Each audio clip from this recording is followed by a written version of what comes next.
Salut à tous, vous êtes bien sur Nurea TV, hein, c'est Romain Priou et nous voici pratiquement arrivés au terme de ce voyage que je vous avais proposé en trois parties, alors qu'en fait, il va y en avoir quatre. Et oui, gourmand comme vous êtes et perfectionniste comme je suis, la masse d'informations que je souhaite vous transmettre est bien trop colossale pour tout faire en une seule dernière émission. Bah du coup, il y en aura une quatrième et puis a priori tout bientôt. Mais avant toute chose, il me semble entendre une chanson d'anniversaire au loin. Oui, oui, c'est bien ça. Joyeux anniversaire, Nurea TV. Alors tous mes voeux à Guillaume et Nora, hein, il y a leur super chaîne YouTube qui a maintenant 7 ans. Et dire que la mienne a quelques jours à peine, mais on en reparlera. Alors je tiens à saluer également ma famille, mes parents, ma sœur Pauline, JB, Marius, Roman, et ainsi que Ladu, sans qui cette émission n'aurait pu avoir lieu. Alors, je vous propose de poursuivre avec moi cette passionnante histoire racontée par Ours Blanc, hein, ce chef indien Hopi, une histoire corroborée en bien des points par les chroniques du Nirkou d'Anton Parks. Et du coup, Anton Parks m'a demandé spécifiquement de bien vous rappeler que la traduction de ce récit d'Ours Blanc, hein, qui est écrit en allemand dans le livre de Joseph Blumrich, dont vous avez la page de couverture à l'écran, hein, Cascara et les Sept Mondes, a été réalisée, donc cette traduction par la maman d'Anton Parks en 1993, et que cette traduction fut placée sur l'ancien site d'Anton sur près d'une dizaine d'années, et que depuis, donc cette traduction a beaucoup circulé sur Internet, mais qu'à l'origine, cette traduction de l'allemand vers le français a été réalisée par la maman d'Anton. Donc le livre de Joseph Blumrich n'ayant jamais fait l'objet encore d'une traduction en français à ma connaissance. Voilà, ce rappel nécessaire étant fait, je vous propose maintenant la synthèse habituelle de cette histoire pour démarrer cette émission, afin de remettre tout le monde dans le contexte. Certains doivent d'ailleurs commencer à bien la connaître.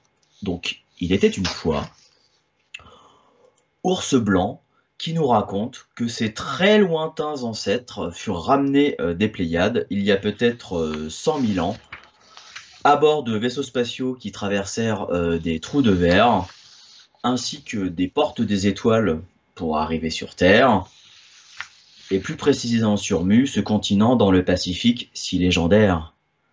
En arrivant des Pléiades, les ancêtres d'Ours Blanc, et donc les ancêtres des Amérindiens, auraient été accompagnés par des Kashinas, à savoir des extraterrestres qui les auraient aidés dans leur développement sur Mu pendant des milliers et des milliers d'années.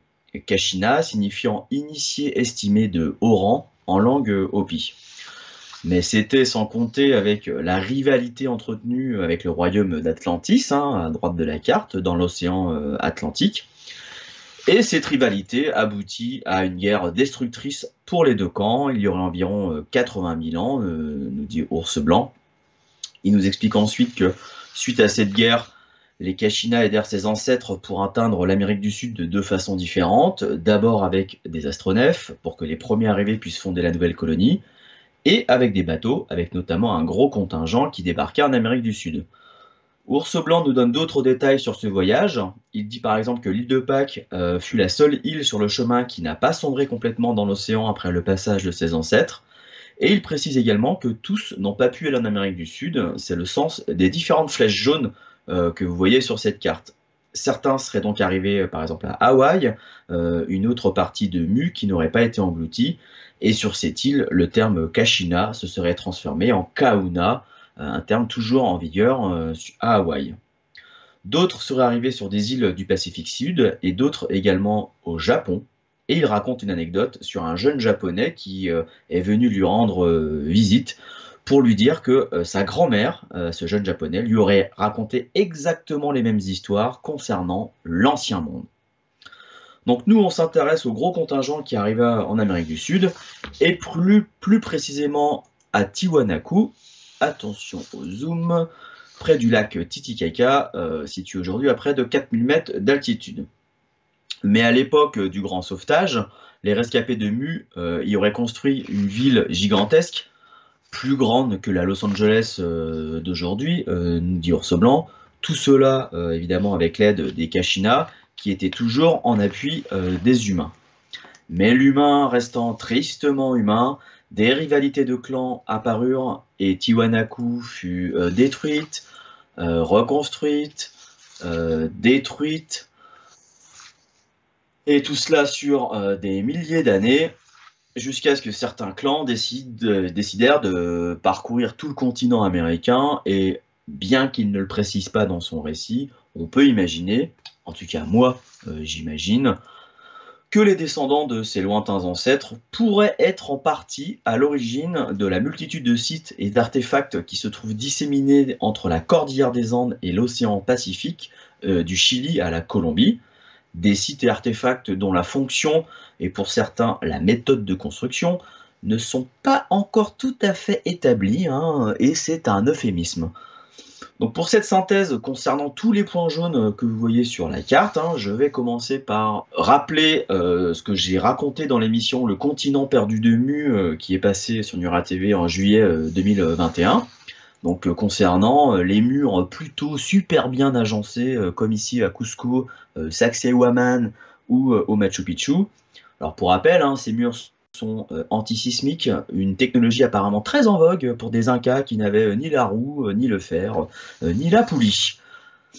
Je vous avais également parlé de ces traces dans des carrières de pierre avec des découpages à même la roche plutôt bien soignés, comme par exemple ici à Ollantaytambo, Vitcos ou Chinchero, toujours dans le même secteur au Pérou. Observez quand même la finesse de la découpe. Et je trouve ça d'autant plus remarquable quand on sait qu'ils n'avaient pas d'outils en métal, ni la roue, etc., etc., etc. On reste dans les mêmes coins pour trouver des sites avec de mystérieuses formes géométriques taillées encore une fois à même la roche, comme précédemment, sauf que sur la diapo précédente, on avait affaire à ce qui semblait être des carrières, alors que là, j'emploie le terme de mystérieuse car personne ne comprend aujourd'hui la fonction réelle de ces étranges formes géométriques. Certains y voient des portails énergétiques pour passer vers d'autres dimensions ou réalités. Pourquoi pas? J'avoue que c'est une hypothèse qui, moi, me séduit. Et dans la famille, j'ai des difficultés à comprendre la manière dont la roche a été travaillée par de possibles lointains ancêtres des Incas. Je pioche des sites sur lesquels on a vraiment l'impression que la roche a été fondue, voire liquéfiée, comme sur le site de Coyoctor en Équateur, de Kenko au Pérou, ou encore de Samaipata en Bolivie. Alors, est-ce que ces déformations de la roche sont liées à une érosion naturelle ou à un autre phénomène peut-être moins naturel? Question. Et il y en a évidemment peut-être plein d'autres. Je ne vous ai montré rapidement ici que les plus emblématiques. Toujours dans cet esprit de synthèse, je reviens maintenant aux sites et artefacts que j'ai détaillés dans les 2 dernières émissions de 2022, les 2 premiers volets de cette série que j'ai appelée Civilisations anciennes et peuples des étoiles. Donc lors de la dernière émission du 7 juin, notamment, souvenez-vous, je vous avais parlé des pierres d'Ica, des momies de Nazca ou encore des crânes allongés de Paracas, tout ça se trouvant au Pérou. Je vous avais montré des artefacts qui auraient été retrouvés dans la grotte de la Mana en Équateur, mais également l'étonnante et hallucinante collection du père Crespi, toujours en Équateur.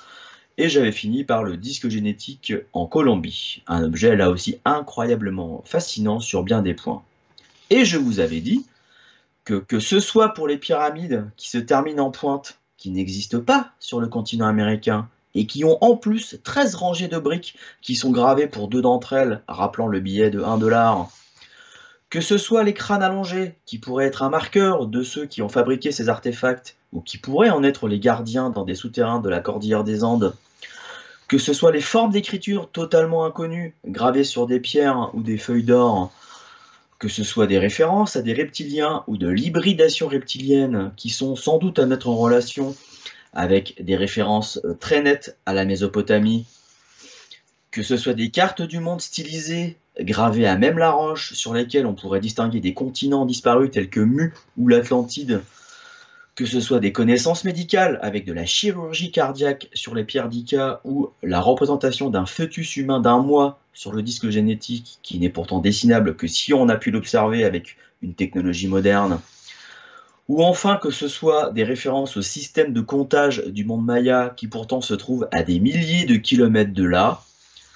Eh bien, pour l'ensemble de ces exemples, je vous avais dit, et je vous dis toujours que plutôt que de croire au hasard, j'y vois plutôt un ensemble cohérent où les mêmes êtres seraient à l'origine des mêmes types d'artefacts, mais dans des lieux différents. Des lieux cachés qui renfermeraient une sorte de connaissance du monde et d'histoire de notre humanité. Et que certains des êtres à l'origine de ces artefacts, ou de la construction des murs mégalithiques vus précédemment, pourraient venir de Mu, et donc être potentiellement les ancêtres des Indiens Hopi, accompagnés des dieux Kashina. On va maintenant poursuivre le périple des ancêtres d'Ours Blanc, et pour une belle transition qu'elle est belle, nous allons revenir sur quelques-uns des artefacts retrouvés dans la grotte de la Mana, en Équateur, à savoir les gobelets gravés de points et de barres blanches, mettant en avant un système de comptage bien particulier. Alors, 1 point pour le chiffre 1, 2 points pour le chiffre 2, 3 points, 4 points, et une barre horizontale pour le chiffre 5, puis une barre et un point pour 6, etc., jusqu'à 9. Un système que j'avais également pu identifier sur une partie du disque génétique en Colombie. Et ce qui est étonnant dans cette histoire, c'est que ça colle presque parfaitement au système de comptage des Mayas, que je vous ai ajouté sous la bande noire de la Mana.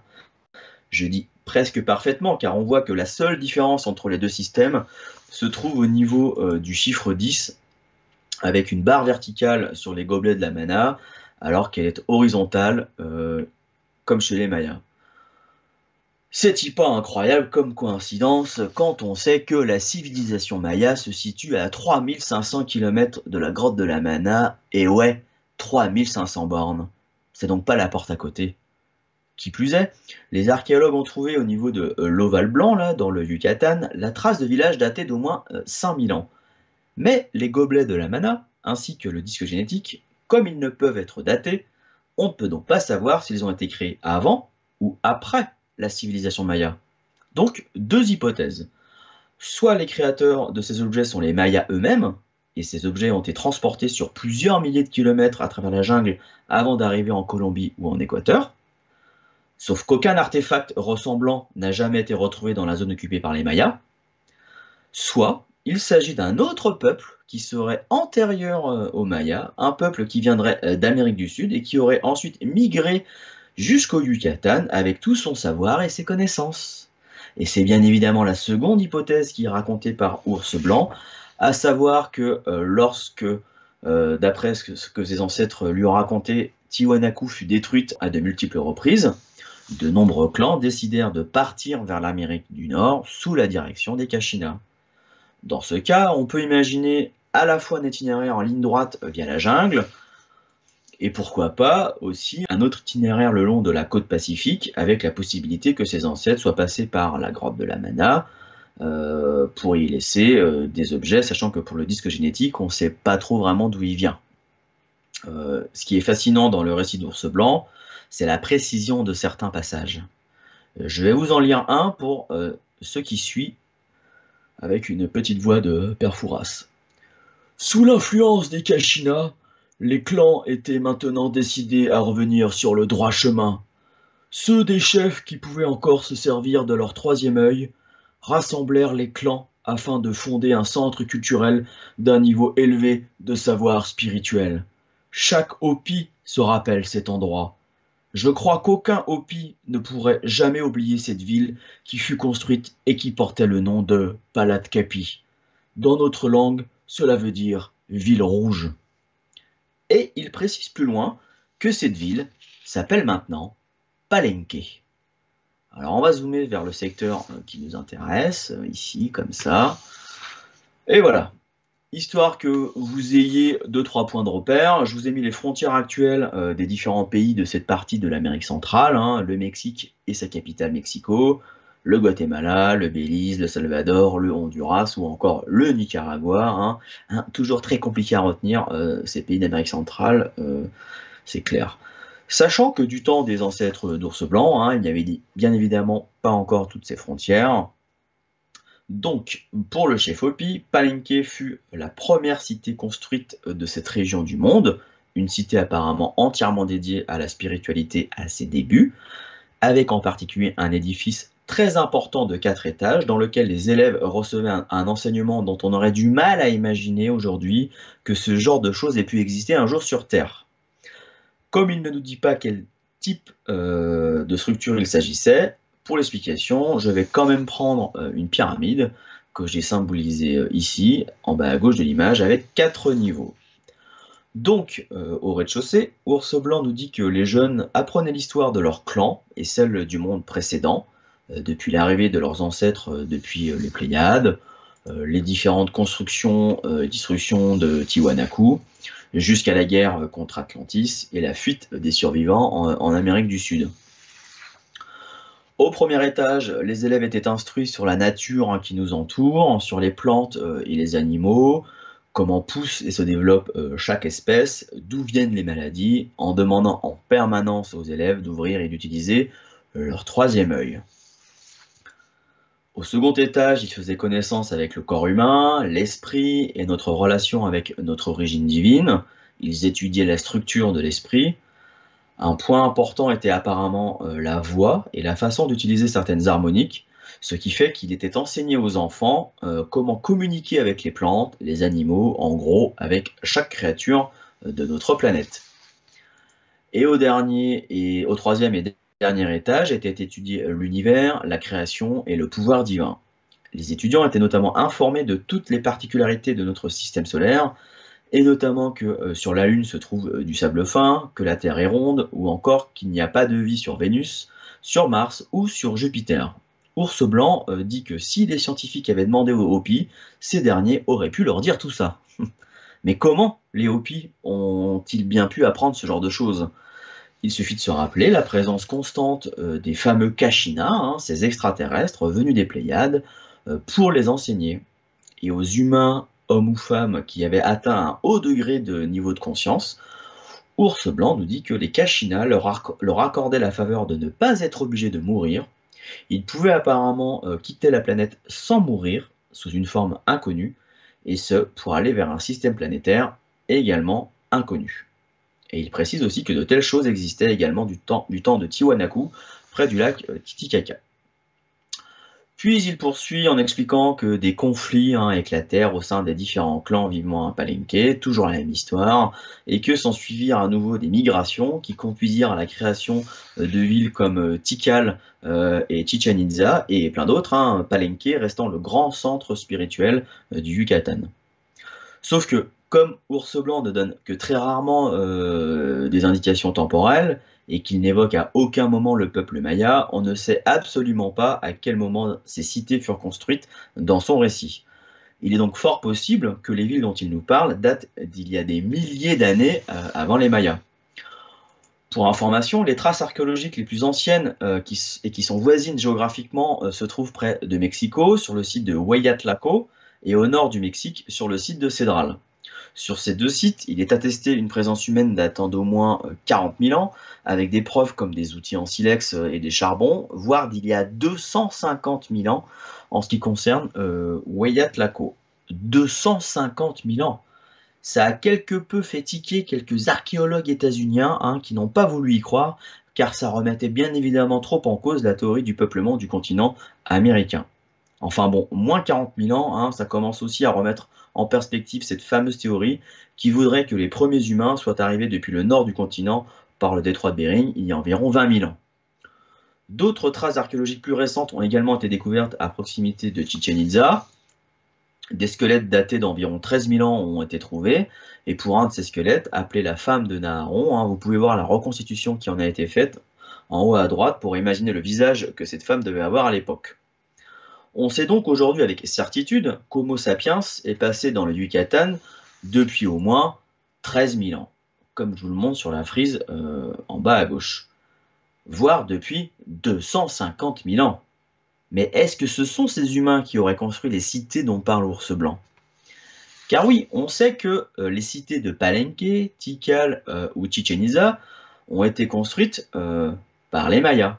Ça c'est sûr. Mais les Mayas, c'est 5000 ans, voire moins d'existence, notamment parce que leur calendrier remonte à 5000 ans.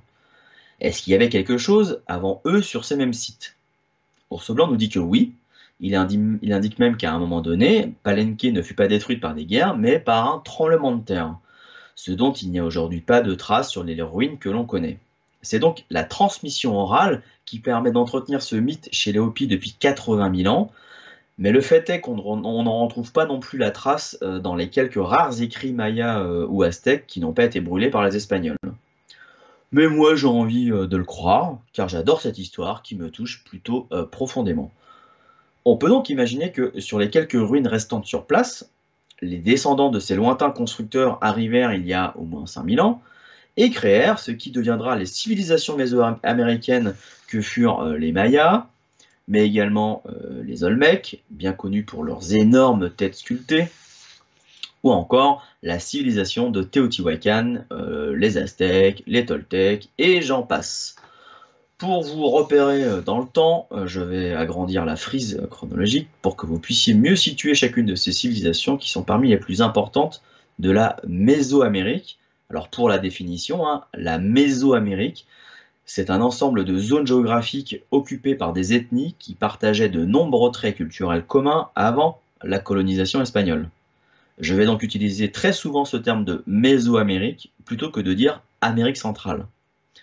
Donc parmi toutes ces civilisations, celle qui nous intéresse principalement aujourd'hui, c'est la civilisation maya, une civilisation qui se développera de manière florissante pendant des siècles avant de disparaître mystérieusement vers l'an 800 après JC. Alors aujourd'hui, les archéologues ont déjà détecté et identifié des centaines de sites mayas, avec notamment de nombreuses pyramides dont vous pouvez voir les principales sur cette carte. Mais avec la technologie du LIDAR, ils se sont rendus compte qu'il y avait encore des centaines de kilomètres carrés à explorer. Alors c'est quoi le LIDAR? Alors déjà, c'est un acronyme anglais qui veut dire Laser Imaging Detection and Ranging, soit en français, détection et estimation de la distance par laser. Concrètement, il s'agit d'un radar embarqué à bord d'un drone ou d'un avion qui émet des impulsions laser vers le sol. La précision de ces impulsions permet d'avoir une cartographie détaillée de la surface du sol, et ce à une échelle très fine. Et comme ces impulsions peuvent pénétrer des végétations très denses, ce système est idéal au Yucatan, où la végétation de la jungle empêche la cartographie traditionnelle. Je vais vous montrer ce qui a été découvert récemment, mais pour ça je dois faire deux zooms successifs. D'abord sur ce rectangle blanc, au niveau de la flèche blanche. Attention au zoom. Hop, comme ça. Donc vous voyez à droite les frontières en jaune entre les trois pays que sont le Mexique, le Guatemala et le Belize. Et je vais à nouveau zoomer sur ce rectangle blanc autour de la cité maya de Nactún. Comme ça, donc là, au vu de l'échelle en bas à gauche, on est sur une surface de quelques dizaines de kilomètres carrés où on ne distingue que de la forêt. Mais sous cette forêt, voici ce que le LIDAR a révélé. Des milliers et des milliers et des milliers de nouvelles structures. Chaque point rouge correspondant à une structure. Et si on zoome encore, par exemple sur le rectangle jaune à gauche, comme ça, on voit que parmi ces structures, on trouve des bâtiments d'envergure comme des pyramides ou des palais, mais aussi des constructions plus modestes comme des habitations. On distingue également un réseau de chaussées qui permettait très certainement de relier toutes les cités entre elles et de créer comme ça un véritable État. L'analyse des images de LIDAR a permis de faire d'autres étonnantes découvertes, comme cette gigantesque plateforme artificielle surélevée de 10 à 15 mètres, longue de plus de 1400 mètres et large de près de 400 mètres. Son volume global dépasserait celui de la Grande Pyramide de Gizeh. Découverte en 2020 et datée de 3000 ans, cette plateforme et tout le site autour sont identifiés comme le complexe maya le plus grand et le plus ancien jamais découvert jusqu'à aujourd'hui. Le complexe s'appelle Aguada Phoenix. La découverte étant récente, les archéologues s'interrogent encore sur la fonction d'une telle plateforme. Sont cités du bout des lèvres un centre de cérémonie, voire un lieu de rassemblement. Ouais, 15 mètres de haut, ça fait quand même un immeuble de 4 étages et une longueur de 1400 mètres. Je sais pas pour vous, mais moi, ça va me rappeler les lignes de Nazca sur lesquelles on imaginerait facilement des pistes d'atterrissage pour avions ou plus précisément pour un autre genre d'astronef. Quoi qu'il en soit, cette gigantesque plateforme d'Ogada Phoenix pose encore d'importantes questions aux archéologues, mais ça nous montre surtout à quel point les Mayas étaient d'incroyables constructeurs. Est-ce que les Mayas sont les continuateurs d'un savoir très ancien, acquis par leurs prédécesseurs, et qui leur aurait en grande partie été légué par les Kachina, comme nous le raconte Ours Blanc? Mystère.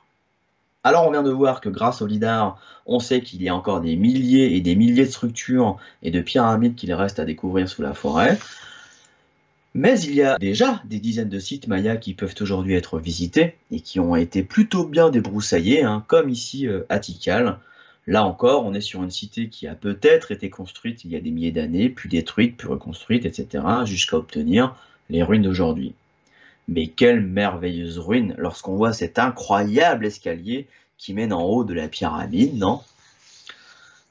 La plus haute des pyramides de Tikal dépasse d'ailleurs le sommet des arbres avec ses 55 mètres de haut. Et quand on sait qu'ils ont fait tout ça sans outils en métal, sans roues, sans blablabla, de tout un tas de trucs qu'ils n'avaient pas, ça force, je trouve, encore plus l'admiration.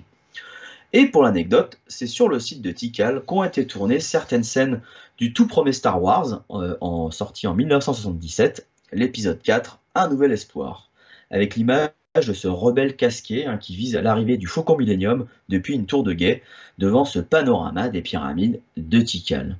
Sans doute un hasard que George Lucas ait voulu associer le monde maya et des vaisseaux spatiaux.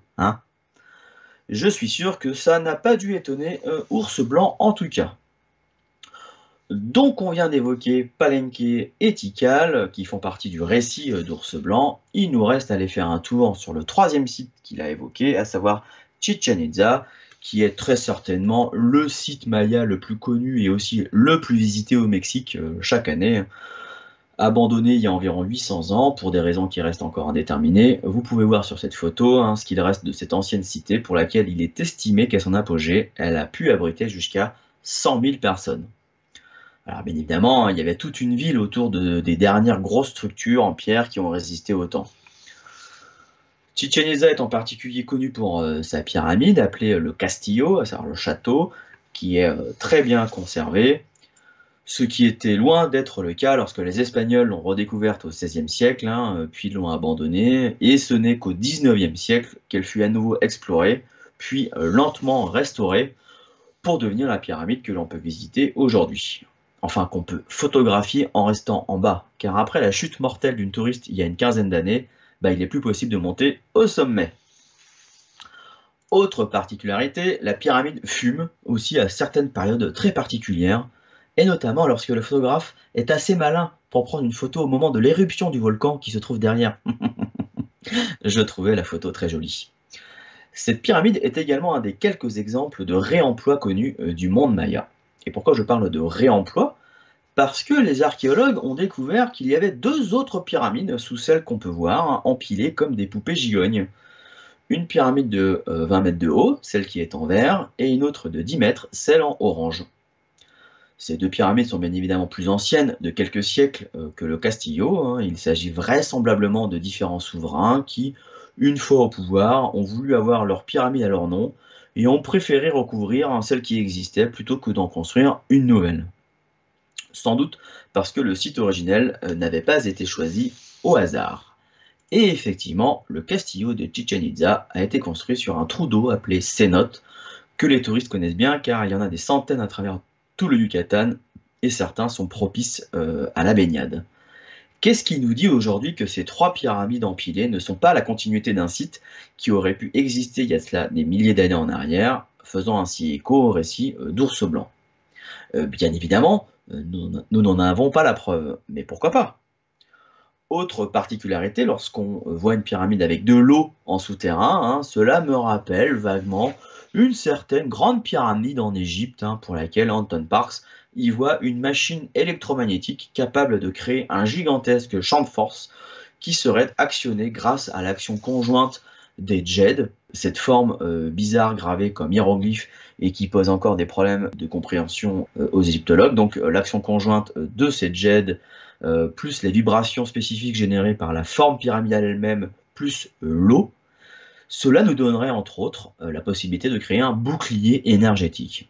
La grande question est, mais où sont planqués les Jedi? Parce qu'ils s'ils sont cachés quelque part, du coup, je suis partant pour aller à leur recherche. Et je pense pas être le seul. Si on revient au Mexique, est-ce qu'on ne pourrait pas imaginer la même chose à Chichén Itzá, à savoir un genre de technologie qui pourrait créer un phénomène électromagnétique? Eh bien, c'est ce que semble montrer cette photo, avec ce rayon lumineux qui sort verticalement de la pyramide, comme un rayon laser projeté vers le ciel, ou alors un rayon qui viendrait du ciel. Cette photo a été prise par Hector Siliezar le 24 septembre 2009, alors qu'il photographiait tout simplement ses deux filles devant la pyramide, comme le font des millions de touristes depuis des années sur ce site. Sauf que ce jour-là est apparu ce rayon vertical sortant de la pyramide, une photo quand même assez incroyable, et a priori ce serait la seule à montrer ce phénomène pour cette pyramide. La photo apparaît comme n'étant ni truquée ou falsifiée, mais il pourrait néanmoins s'agir d'un dysfonctionnement très rare de l'appareil photo numérique utilisé. Bon, sinon, au-delà du fait que ça pourrait nous évoquer cette machinerie électromagnétique évoquée par Anton Parks concernant la grande pyramide de Gizeh, moi, ça me rappelle également cette pierre d'Ica au Pérou, sur laquelle on voit deux humains en train d'incanter ou de chanter en vis-à-vis de cette pyramide à 4 étages, de laquelle sort un rayon vertical, avec également deux flèches qui sortent aussi du sommet de la pyramide et qui se dirigent dans deux directions opposées. D'ailleurs, est-ce que c'est un rayon qui sort ou un rayon qui rentre dans la pyramide, apportant peut-être une énergie venue du soleil, comme semble le signifier ce pétroglyphe? Ours Blanc précise d'ailleurs dans son récit que sur Mu, toute la puissance et l'énergie dont ils avaient besoin provenaient du soleil. Bon, on sait peut-être d'où viennent les scénarios des cités d'or. Mais Ours Blanc ne sait pas comment cela fonctionnait.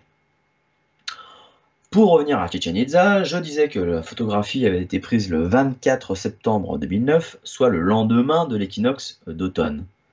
Et que se passe-t-il également sur cette pyramide? À chaque équinoxe de printemps et d'automne de chaque année depuis que cette pyramide a été construite, eh bien, les touristes affluent en masse pour assister à un phénomène spectaculaire que vous pouvez observer à gauche de l'image sur la pyramide.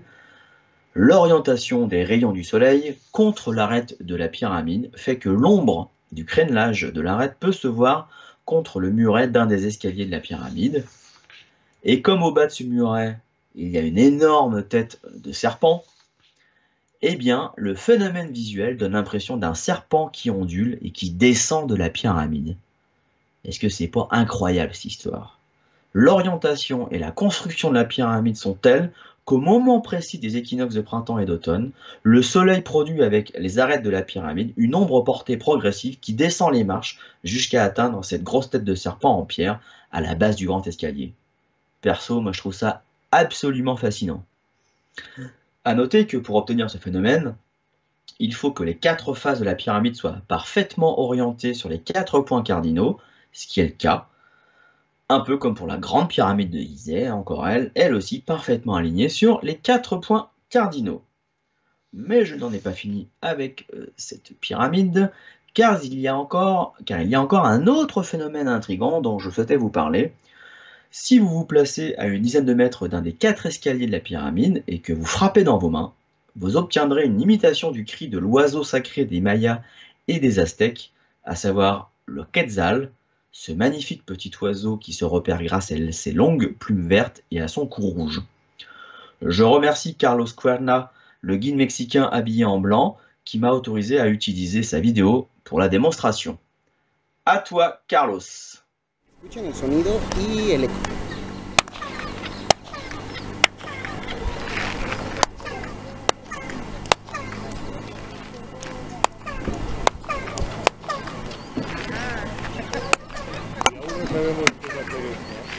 Alors, comment expliquer cet étonnant phénomène? Déjà, il faut expliquer que des ingénieurs du son se sont penchés dessus et que le bruit correspondrait a priori parfaitement au cri du Quetzal.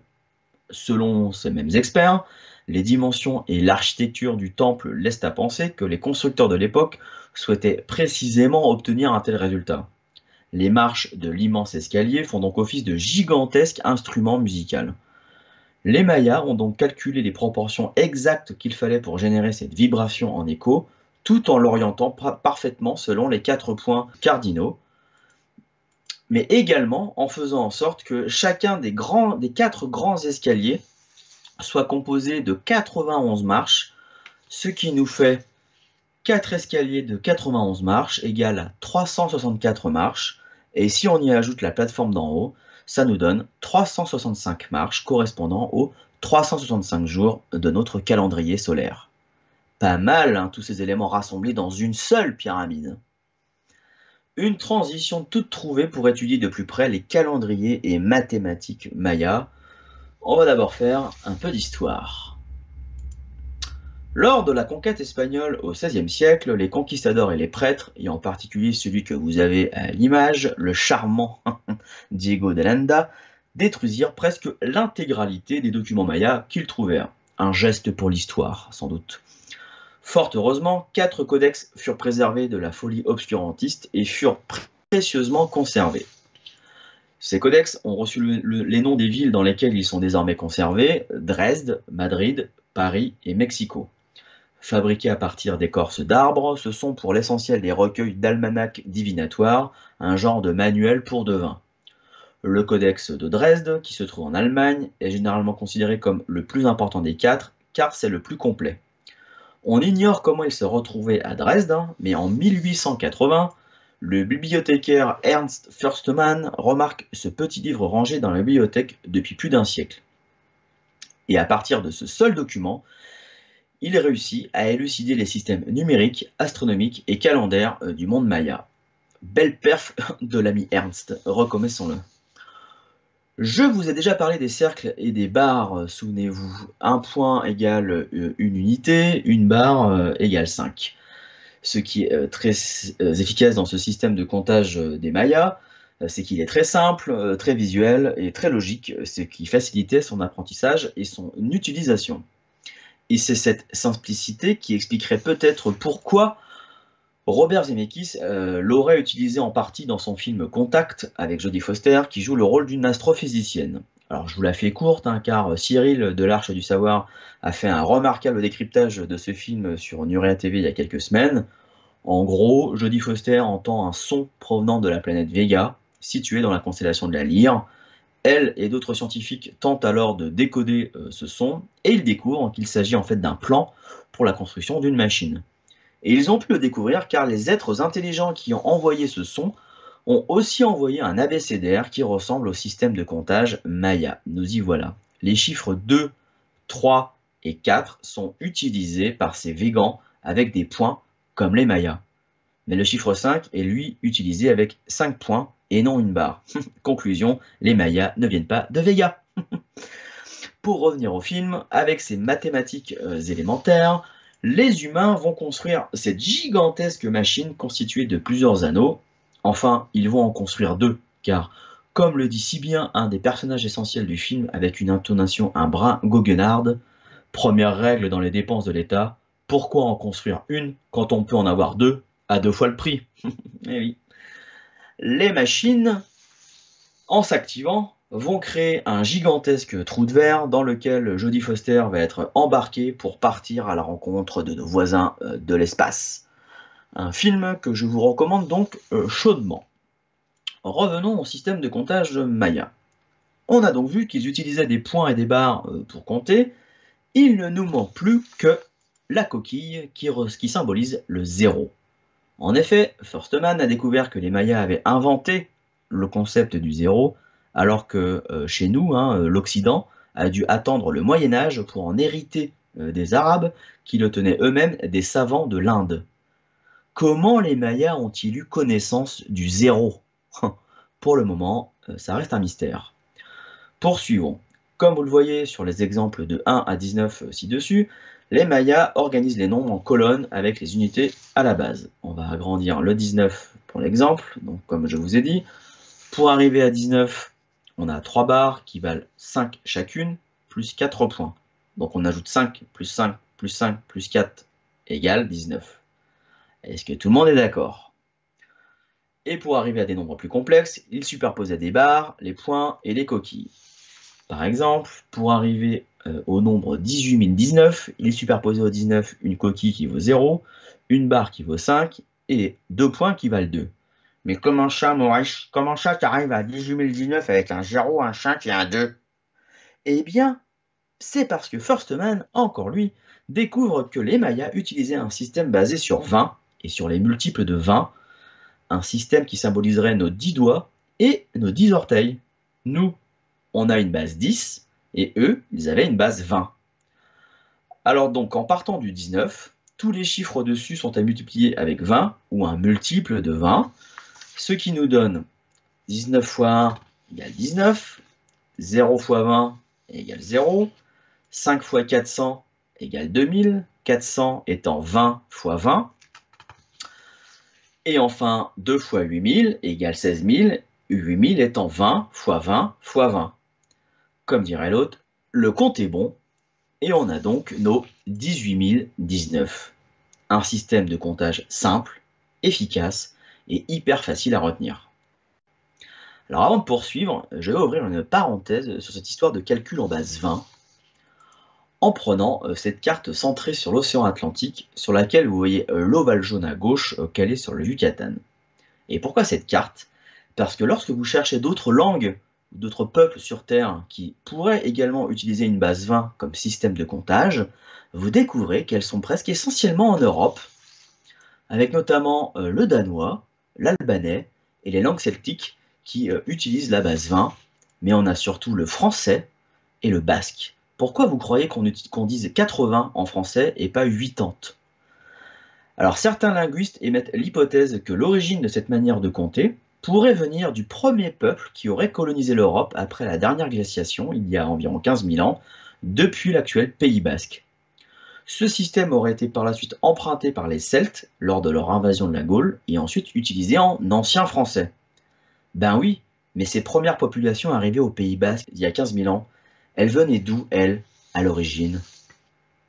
Ne pourrait-on pas imaginer une origine commune à cette particularité de comptage, une origine issue d'une lointaine civilisation qui aurait existé dans l'océan Atlantique, qu'on pourrait par exemple appeler Atlantide, qui aurait été détruite il y a environ 13 000 ans, et dont les rescapés se seraient ensuite réfugiés de part et d'autre de l'océan, emmenant avec eux leur précieux savoir, par exemple le système de comptage en base 20. Alors on pourra me rétorquer, bah non, l'être humain s'est simplement servi de ses 10 doigts et de ses 10 orteils pour compter, pas besoin d'y voir une origine atlante là-dedans. Certes, mais alors que penser de cette autre similarité existante de part et d'autre de l'océan Atlantique, et que j'avais montré, pour ceux qui s'en souviennent, dans une émission appelée Atlantide Intuitive en juin 2019, concernant la particule Atl, qui se retrouve dans le nom de Quetzalcoatl, le dieu serpent à plumes des Aztèques, mais qui se retrouve aussi dans la montagne de l'Atlas au Maroc, ou de l'océan Atlantique.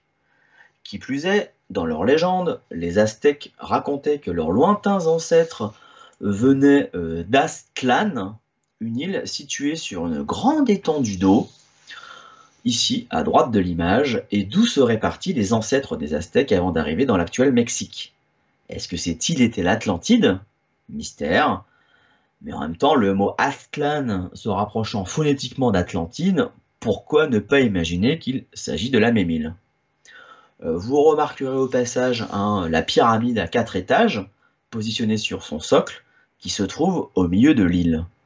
Toute ressemblance avec le récit d'Ours Blanc ne serait bien évidemment que pure coïncidence. Pour info, ce dessin est tiré d'un codex aztèque tout à fait authentique, appelé le codex Boturini. Et pour autre info, les lettres A et L signifient eau dans la langue nahuatl, la langue qui était parlée par les Aztèques et qui est toujours parlée aujourd'hui dans certains endroits du Mexique. L'exemple le plus parlant pour vérifier que A, T et L signifient eau se trouve dans la boisson d'origine aztèque à base de cacao, appelée chocoatl, qui est une combinaison des mots choco, qui signifie amer, et de atl, qui signifie eau. Ce qui nous donne une eau ou une boisson amère à base de fèves de cacao, ce terme de chocoatl étant l'une des origines probables du terme chocolat. Voilà, pour fermer cette parenthèse, j'avais envie de vous évoquer cette coïncidence linguistique étrange avec ces trois lettres A, T et L qui reviennent dans des mots de part et d'autre de l'Atlantique, tout comme le système de comptage en base 20. Sans parler du zéro, qui était connu également des Mayas. Alors, est-ce que des rescapés atlantes auraient pu influencer les civilisations en Mésoamérique, qui auraient elles-mêmes préalablement reçu la visite des descendants des rescapés de Mu, les deux influences se mélangeant pendant des milliers d'années? Mystère. Je ferme maintenant cette parenthèse et je reviens à un autre calcul de tout à l'heure pour lequel vous avez bien évidemment tout compris, je n'en doute pas une seconde. Maintenant, on va regarder à quoi ça pouvait bien leur servir aux Mayas de pouvoir calculer avec d'aussi grands nombres. Eh bien, ça leur servait en particulier et sans doute exclusivement à calculer le temps qui passe dans de multiples calendriers. En effet, notre toujours si sympathique et tellement souriant Ernst Försteman découvrit, toujours dans le codex de Dresde, que les Mayas comptaient le temps avec une précision qui n'a été égalée qu'avec nos instruments modernes. Attention, ça va encore piquer vos cerveaux, mais c'est pour mieux vous montrer le génie de cette civilisation. Alors je vais tenter d'être le plus simple possible, sans trop rentrer dans les détails techniques. Et avant qu'on arrive à la date du 21 décembre 2012, qui fait effectivement partie d'un des calendriers utilisés par les Mayas, il faut savoir que pour compter les jours, les mois et les années, ils utilisaient ce calendrier qu'on appelle aujourd'hui une roue calendaire, composée de 3 cycles imbriqués les uns dans les autres. Alors je vais vous expliquer ce que vous voyez à l'écran, en faisant d'abord un petit zoom, comme ça. Donc vous avez d'abord en rouge à droite le plus grand des 3 cycles, appelé Ab, composé de 365 jours, à savoir 18 mois de 20 jours, plus 5 jours, qui étaient réputés de mauvais augure chez les Mayas.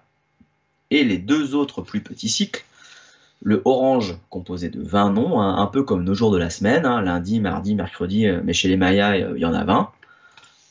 Et enfin, un dernier cycle en jaune de 13 nombres. Et les 13 nombres fois les 20 noms donnaient le calendrier de Tzolk'in composé de 260 jours. Donc, comment fonctionnait cette roue calendaire? Alors pour les Mayas, le nom des jours dépendait de l'alignement de ces 3 cycles. Par exemple, ici, au niveau de la barre verte, on peut lire 4 Ao, 8 Kanku, le 4 sur le jaune, le Ao sur le orange et le 8 Kanku sur le rouge. Et vous voyez que sur la barre orange, donc au milieu, on arrive au dernier jour du cycle, le 20e jour, le Ao. Donc forcément, le jour d'après, on recommence au début de la barre orange et les deux autres avancent aussi d'un cran. Ce qui nous donne 5 Imix, 9 Kanku et ainsi de suite, de sorte qu'un même alignement de ces 3 cycles, un même jour en fait, ne reviennent que tous les 52 ans. C'est assez hallucinant, mais pourquoi 52 ans? Ce sera plus simple en reprenant notre image globale de tout à l'heure, avec donc ce Ab de 365 jours et ce Tzolk'in de 260 jours. Si on multiplie 365 x 52 ans, ça nous donne 18 980 jours.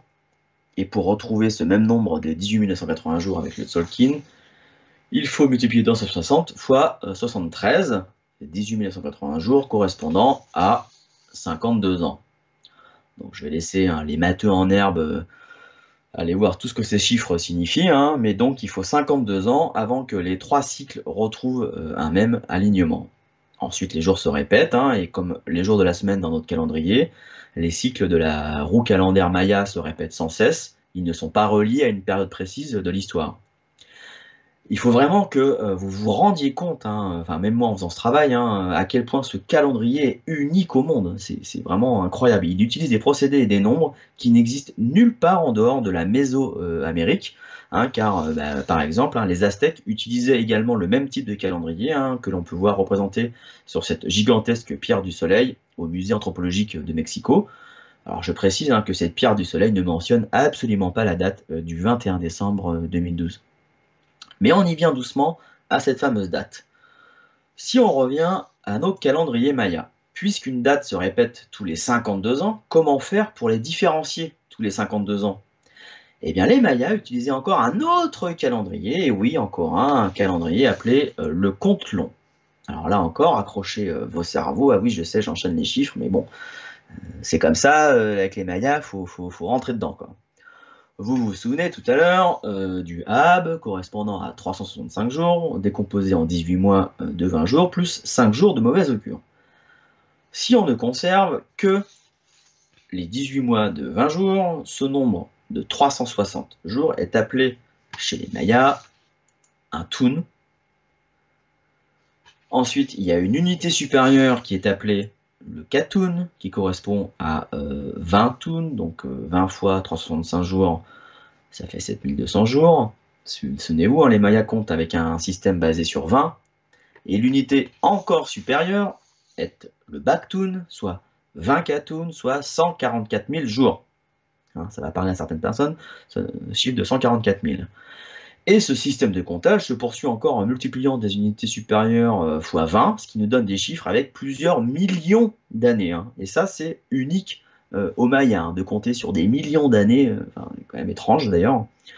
Nous, ce qui nous intéresse, c'est ce que les spécialistes ont appelé le compte long, à savoir 13 baktuns, soit 1 872 000 jours, soit environ 5125 ans. Donc ça, c'est ce qu'on appelle le compte long. Le tout est de savoir quelle est la date de départ de ce grand cycle d'environ 5125 ans. Eh bien, notre bon vieux Forstmann, encore lui, découvre qu'une certaine date inscrite sur le codex de Dresde, mais aussi sur certaines stèles en pierre, correspond à une date très importante dans tout le monde maya, une date qui serait notamment liée à Vénus. C'est cette date-là, ici extraite de cette page du codex, que Forstmann va également repérer sur une frise à Palenque ou encore sur le site maya de Quirigua, dans le sud du Guatemala, où on retrouve à nouveau ces mêmes glyphes. Forstmann en conclut que pour les Mayas, cette date représente la création du monde. Alors que pour nous, notre calendrier débute le jour de la naissance de Jésus, il y a plus de 2000 ans, et bien pour les Mayas, cette date correspondrait précisément au 11 août 3114 avant Jésus-Christ, une date qui fait plus ou moins consensus chez les archéologues et les spécialistes du monde maya. Mais que se serait-il donc passé à cette date pour que les Mayas en fassent leur point de départ de leur calendrier? Les archéologues n'en ont aujourd'hui strictement presque aucune idée. Alors moi j'en ai une, mais pour tenter d'apporter une hypothèse à ce mystère, on va d'abord prendre un peu de recul avec cette carte du monde. Si vous observez l'émergence des civilisations humaines un peu partout sur Terre, il est possible d'observer peut-être une constante. Après l'apparition de l'agriculture il y a environ 10 000 ans, il semble qu'il se soit passé un événement il y a 5000 ans, puisqu'on voit apparaître vers moins 3150 avant JC le début de l'Égypte antique, en moins 3300 l'apparition de l'écriture en Mésopotamie, en moins 3100 l'émergence de la culture arapéenne et sa fameuse cité Mohenjo-Daro, au Pakistan aujourd'hui. Le 23 janvier 3102 avant JC, j'ai découvert ça, on trouve en Inde le premier jour du calendrier hindou, étonnamment lui aussi précis, car à 12 ans près, on a le démarrage du calendrier maya, à savoir le 11 août 3114 avant JC. Donc entre moins 3100 et moins 3300 avant JC, ça nous donne l'impression qu'il s'est passé un événement tel que ça aurait entraîné l'émergence de certaines civilisations comme celle de l'Égypte antique. Et cet événement aurait été tellement important que certains peuples en auraient fait le point de départ de leur calendrier, comme en Inde ou chez les Mayas. Cet événement aurait-il un lien avec la planète Vénus, comme le codex de Dresde semble l'indiquer pour les Mayas? Je vais encore une fois m'appuyer sur le magnifique travail d'Anton Parks pour étayer cette hypothèse. On va à nouveau prendre du recul et nous situer au niveau du système solaire il y a environ 13 000 ans. Là, je vous préviens, on part dans une profonde remise en question de notre histoire. Là, c'est du lourd quand même. Donc sur l'image, la Terre est en bleu, et jusqu'à il y a 13 000 ans, Anton Parks nous dit que dans le système solaire, il existait certaines planètes qu'on connaît déjà, Mercure, la Terre, Mars et Jupiter, et je me suis arrêté à Jupiter pour la démonstration, Mais en orange, entre Mars et Jupiter, Anton Parks nous dit qu'il existait autrefois une grosse planète dénommée Mulge, donc en langue sumérienne, accompagnée de son satellite Mulgetab. Puis, il nous dit que vers moins 10 800 avant JC, le reptilien Seth, alias Enlil, mais qui deviendra Satan dans d'autres perspectives, aurait fait exploser cette planète Mulge. Dans le mythe égyptien, Seth est le dieu de la confusion, du désordre et de la perturbation, ainsi que le maître du tonnerre et de la foudre. Donc il aurait fait exploser cette énorme planète, Anton Parks ne nous donnant pas plus de détails sur la façon dont il s'y serait pris. Et il faut s'imaginer l'explosion d'une planète qui faisait peut-être 5 ou 6 fois la taille de la Terre. Ça a dû faire un grand boom, ou un truc dans le genre. Ensuite, sous l'effet du souffle de l'explosion, son satellite Mulgetab est éjecté hors de son orbite. Et pendant ce temps, les débris formés par l'explosion de la grosse planète Mulge commencent à former la ceinture d'astéroïdes que l'on connaît aujourd'hui. Alors quelques mots quand même sur le consensus scientifique autour de cette ceinture d'astéroïdes située aujourd'hui entre Mars et Jupiter. La plupart des scientifiques considèrent aujourd'hui que cette ceinture est composée de résidus du système solaire primitif qui n'ont jamais formé de planète. Elle aurait donc des centaines de millions d'années. Mais à l'origine, il avait quand même été avancé que tous ces astéroïdes provenaient de la fragmentation d'une planète, une hypothèse qui est tombée en désuétude à cause d'un certain nombre de problèmes, comme par exemple l'énorme énergie nécessaire à sa destruction. Si on utilise une technologie extraterrestre, ce problème est résolu. Ce qui est étonnant, c'est que sur la base de simulations informatiques, cette ceinture aurait eu à l'origine une masse équivalente à celle de la Terre. Mais en raison de perturbations gravitationnelles, la majeure partie des matériaux aurait été éjectés à peine 1 million d'années après leur formation, ne laissant finalement que moins de 0,1% de la masse d'origine. Donc, pour les scientifiques, il est bien évidemment hors de question d'imaginer une seule seconde que cette ceinture d'astéroïdes proviendrait de l'explosion d'une planète qui existait entre Mars et Jupiter, et encore moins d'imaginer que cette explosion aurait pu avoir lieu il y a 13 000 ans. Si on en revient au récit d'Anton Parks, Mulge explose, et sous l'effet du souffle de l'explosion, son satellite est éjecté hors de son orbite, et en changement brusquement d'orbite suite à l'explosion, elle se serait dirigée vers la Terre. On va d'abord zoomer, voilà, pour imaginer qu'en fonction de la trajectoire qu'elle aurait prise, elle aurait pu frôler la Terre, en entraînant avec elle des astéroïdes, issus de l'explosion initiale, comme une comète qui entraîne avec elle des morceaux de roche dans son sillage. Au passage, vous noterez que d'après Anton Parks, le terme sumérien Mulgetab signifierait Neberu en acadien ou Neberu en égyptien, d'où d'après lui la confusion avec l'hypothèse Nibiru de Zakaria Sitchin, dont il a parlé il n'y a pas longtemps également sur Nuria TV. Les connaisseurs du sujet donc comprendront, mais ce n'est pas notre propos d'aujourd'hui. Donc, en frôlant la Terre, on peut imaginer que certains astéroïdes dans son sillage auraient pu percuter notre planète il y a 12 800 ans, une hypothèse d'ailleurs de plus en plus acceptée chez certains scientifiques pour qui un astéroïde, ou plusieurs, se serait écrasé sur Terre il y a effectivement 12 800 ans, soit au moment de la période dite du Dryas récent, à la fin de la dernière glaciation. Ce ne sont certes que des hypothèses, il n'y a rien de confirmé, mais si ça venait à se confirmer, ça montrerait peut-être que ce que raconte Anton Parks est vrai, ou tout au moins proche de la réalité. Étonnant comme la réalité rejoint parfois les hypothèses dites alternatives, non? Alors, donc, si on reprend nos schémas, Mulgetab aurait frôlé la Terre il y a 12 800 ans. Pendant les 7600 ans qui suivront l'explosion, toujours d'après Anton Parks, donc Mulgetab aurait orbité de manière anarchique autour du Soleil, frôlant à nouveau à de multiples reprises la Terre et provoquant tout un tas de catastrophes sur son passage, avant de stabiliser sa course effrénée et de trouver son orbite actuelle en tant que planète Vénus, dans une période située entre moins 3100 et moins 3300 avant JC. Ainsi, l'hypothèse d'Anton Parks est avant cette époque, les peuples qui avaient connaissance du retour possible de cet astre à proximité de la Terre ne pouvaient pas se permettre de trop se développer, sachant que tout pouvait être détruit à tout moment. Et lorsque différents peuples se sont rendus compte que Vénus avait trouvé une orbite stable, et donc qu'il n'y aurait plus de danger dans les millénaires qui suivraient, on peut imaginer que cet événement fut célébré et inscrit comme point de départ d'un nouveau développement, et que Vénus fut vénérée et respectée comme une planète à part partout sur Terre. C'est ce qu'il semble s'être passé chez les Mayas, pour lesquels Vénus avait une importance primordiale. Les archéologues pensent notamment que les cités mayas lançaient des campagnes de guerre en fonction des phases de Vénus. Donc voilà une hypothèse pour expliquer cette date extraordinairement précise du 11 août 3114 avant JC, une date qui, je le rappelle, n'a toujours pas trouvé aujourd'hui d'explication consensuelle auprès des spécialistes.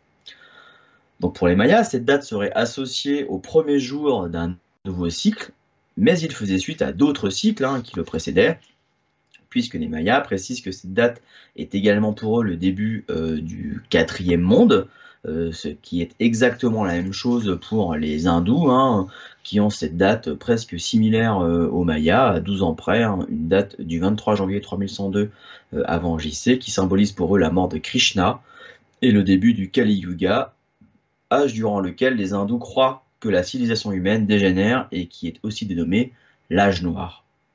Pour la tradition hindoue, le Kali Yuga mettra 432 000 ans pour s'achever, alors que pour les Mayas, ce 4e monde a mis très exactement pour arriver à son terme 13 Baktoun, soit 1 872 000 jours, comme je vous le montrais tout à l'heure.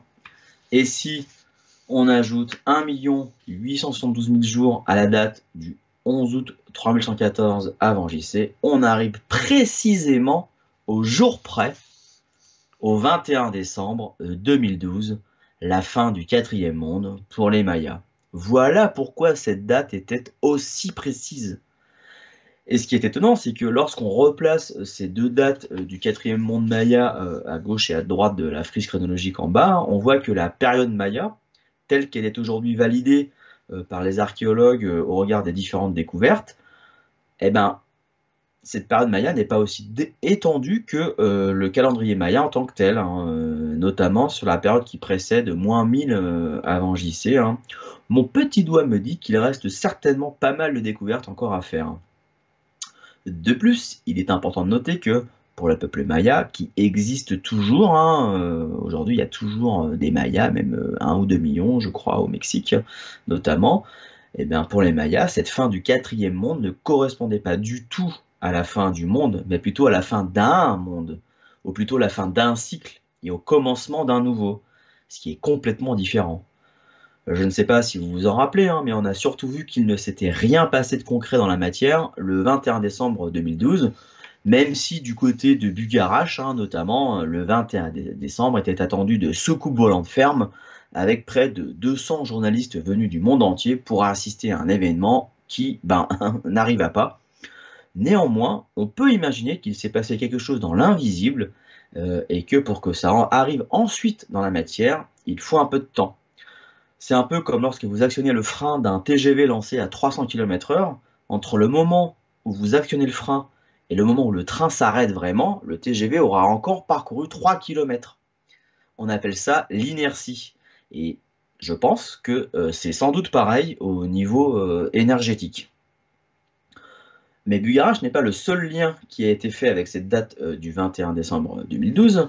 Il y a également eu le film blockbuster intitulé justement 2012, dans lequel la prophétie Maya est répétée à de nombreuses reprises, et où on a comme base de scénario le fait que le noyau de la Terre est bombardé de neutrinos suite à une éruption solaire, causant des déplacements de la croûte terrestre, une inversion des pôles, des tsunamis de 1500 mètres de haut, Los Angeles qui est englouti dans l'océan, le supervolcan de Yellowstone qui explose, bref, la fin d'un monde et l'extinction presque totale de l'humanité par les forces de la nature. Tout un programme. Et toujours en lien avec cette prophétie maya, il y a également eu la légende des crânes de cristal, une légende qui dit que 13 crânes auraient été transmis au peuple de Mésoamérique par les Atlantes, qui les tenaient eux-mêmes des initiateurs du ciel. Ces extraterrestres provenait de 12 planètes, avec un crâne et la connaissance associée pour chacune de ces planètes, le 13e crâne venant de la Terre. Toujours selon cette légende, il est dit que les 13 crânes étaient conservés dans une pyramide appelée l'Arche, qui aurait été gardée par plusieurs civilisations successives, dont les Olmèques, puis les Mayas et enfin les Aztèques. Les crânes auraient ensuite été dispersés par les prêtres aztèques après la conquête espagnole. Ces crânes détiendraient des pouvoirs de divination et de guérison, en plus de contenir une connaissance importante sur les origines de l'humanité et de son destin. Pour l'anecdote, il faut savoir qu'aujourd'hui, le cristal de quartz fait intégralement partie de notre quotidien, dans nos ordinateurs, nos téléphones, nos montres. Mais il se trouve également que les propriétés uniques du quartz sont utilisées pour stocker des informations. Par exemple, sur la photo à l'écran, sur cette petite pièce de cristal de quartz, l'intégralité de la Bible a été gravée. Est-ce qu'une ou plusieurs civilisations avancées auraient été capables d'en faire autant dans des crânes de cristal, il y a des milliers, voire des dizaines de milliers d'années, sachant que le cristal de quartz est pratiquement inaltérable? Pour revenir à notre légende, elle affirme que lorsqu'un 13e crâne, le crâne chantant, serait découvert, il devra être placé au centre du cercle que forment les 12 autres, ce rituel permettant au crâne de délivrer des informations cruciales pour l'avenir de l'humanité. Et tout cela aurait donc dû avoir lieu en décembre 2012, d'où le lien avec la fin du compte long Maya du 21 décembre 2012. Donc je ne vais pas revenir sur cette date à laquelle il ne s'est rien passé dans la matière, je précise. Et on va maintenant s'intéresser d'un peu plus près à ces fameux 13 crânes qui auraient été retrouvés à travers le monde depuis environ un siècle, parce que oui, le 13e aurait également été retrouvé.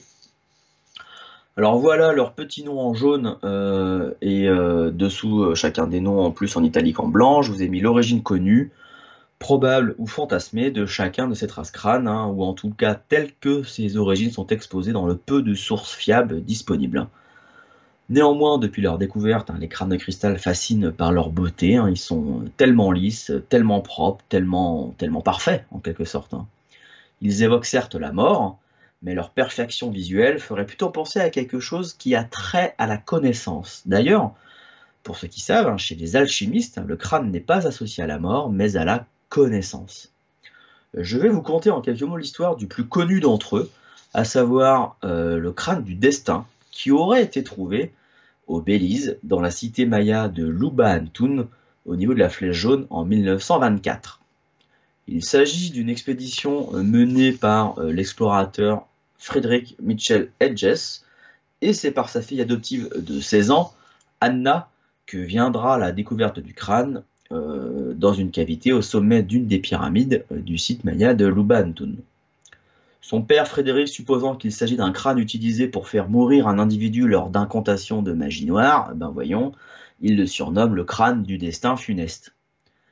L'histoire est incroyable, mais étonnamment, Frédéric ne parlera de cette extraordinaire trouvaille que 32 ans plus tard dans son livre Danger My Ali, un recueil de ses différentes expéditions et notamment celle du Belize. La sortie du livre fait ressortir une ancienne légende sur les 13 crânes de cristal qui auraient été disséminés sur la surface de la Terre. Cette fameuse légende des 13 crânes viendrait donc de ce livre, d'où la tenait, après Frédéric, mystère. Il aurait parlé de ce crâne donc uniquement 32 ans après l'avoir découvert, ce qui a paru très surprenant, voire assez suspicieux pour les sceptiques de l'époque et même d'aujourd'hui, puisqu'en première analyse avec les outils et de l'époque et d'aujourd'hui, il est constaté qu'outre l'absence de suture crânienne, il s'agit d'une reproduction presque parfaite d'un crâne humain féminin, taillé dans du cristal de roche, donc plus dur que le granit. Il pèse 5 kg et a la particularité d'être formé de 2 morceaux, la mâchoire pouvant s'enlever, quand bien même les deux parties sont taillées dans le même bloc de cristal de roche. Alors, fake ou pas fake? Comme je l'évoquais, en 2008, une étude a montré, à l'aide notamment d'un microscope à balayage électronique, de minuscules impacts de forêts et de molettes de découpe qui n'auraient pu être réalisés qu'avec des outils diamantés, et donc des outils modernes. Et que les mêmes traces d'impact d'outils modernes ont été retrouvées sur les crânes de Paris, du British Museum et du Smithsonian Institute à Washington. Le crâne du destin est d'ailleurs possiblement une réplique du crâne exposé au British Museum, lui-même pouvant être la réplique d'un autre crâne, etc. Et ces répliques auraient été réalisées en Allemagne il y a 100 à 150 ans. Mais ça reste néanmoins de bien jolies répliques, vous ne trouvez pas? Quand bien même il s'agit d'une réalisation d'il y a 100 à 150 ans, le résultat est très spectaculaire. Et qu'en plus, il s'agit de vrai cristal de roche, un cristal qui aurait bien d'autres propriétés que juste esthétiques. En effet, durant des années, des personnes ont notamment raconté que le crâne du destin avait des pouvoirs de guérison et des pouvoirs psychiques. Sa propriétaire Anna est d'ailleurs décédée à l'âge de 100 ans en affirmant que le crâne l'avait gardée heureuse et en bonne santé et qu'il l'avait communiqué avec elle toute sa vie. Un autre crâne de cristal, celui de Shannara, qui aurait été découvert au Mexique et qui a appartenu à Nick Nocerino, qui fut un des plus grands experts des crânes de cristal, détiendra également des propriétés parapsychiques particulières, soit pour guérir, soit pour atteindre d'autres niveaux de conscience, soit pour acquérir des connaissances. Et pour les 9 autres dont je n'ai encore rien dit, eh bien c'est parce qu'on n'a vraiment pas beaucoup d'informations à leur sujet. Certes, viendrait a priori de l'Amérique centrale, un du Pérou, et le dernier, appelé crâne de Berlin, parce que retrouvé à Berlin il y a quelques années, on ne sait pas d'où il vient à l'origine. Mais une autre légende raconte qu'il aurait appartenu à un haut dignitaire nazi, Heinrich Himmler, qui était obsédé comme Hitler par les objets ayant la capacité d'augmenter leur propre pouvoir. Et pour ceux qui viendraient de Mésoamérique, si tel était le cas, ça poserait la question de la capacité des humains de l'époque à réaliser une telle prouesse. Des humains qui ne connaissaient ni la roue, ni le fer, etc. On en revient donc à notre fil rouge initial, à savoir, est-ce que ces crânes n'auraient pas pu être fabriqués par les ancêtres d'ours blancs, les descendants de Mu, aidés par les Kashina pour léguer aux générations futures une somme considérable de connaissances, ou alors par des descendants hybridés au crâne allongé dont je vous ai longuement parlé la dernière fois. Les exemples de crânes allongés sont beaucoup moins visibles et fréquents qu'en Amérique du Sud, mais néanmoins, on va quand même en trouver en Mésoamérique, comme ici avec ces statuettes qui montrent des dignitaires mayas de l'île de Jaina au Mexique. Des statuettes qui semblent clairement montrer de vrais crânes allongés naturels, tandis que là, avec ces figurines Olmec, on se rapproche davantage d'une stylisation de crâne du même type. Des figurines au crâne allongé qui viennent donc du Mexique sur le point jaune, et de l'autre côté de l'océan Pacifique, on trouve en Chine et au Japon des figurines au crâne allongé représentant des divinités de la longévité, et notamment le dieu chinois Shouxing, qui proviendrait, je vous le donne dans le mille, des étoiles. Et en Amérique du Sud, on trouve les beaucoup plus connus crânes de Paracas au Pérou. Et en Équateur, on a des statuettes qui auraient été retrouvées dans les grottes de Los Tayos et de la Mana, dont j'ai également longuement parlé la dernière fois. L'idée étant que les êtres qui possédaient ces crânes allongés, naturels, seraient le fruit de l'hybridation entre des aliens que les Hopis appellent Kashina, mais qui sont très certainement des extraterrestres, voire les reptiliens décrits par Anton Parks. Donc une hybridation entre ces êtres et des humaines, exactement comme le relate la Bible dans la Genèse, ouvrez les guillemets, les fils de Dieu virent que les filles des hommes étaient belles, et ils en prirent pour femmes parmi toutes celles qu'ils choisirent. Donc je vous fais pas un dessin, mais des reptiliens au crâne allongé qui s'accouplent à des humaines, ça nous donne Kermit la grenouille. Enfin, pour ceux qui connaissent, bien sûr, parce que là, il est clair que je vous parle d'un temps que les moins de 20 ans ne peuvent pas connaître. Ce n'est donc pas Kermit qui serait le fruit de cet accouplement, évidemment, mais plus certainement un être vivant au patrimoine génétique hybridé possédant un crâne allongé dans le cadre de mon hypothèse, voire pourquoi pas des mains à 3 doigts. Faribole, calambrodène, foutaise, me soutiendront les plus sceptiques.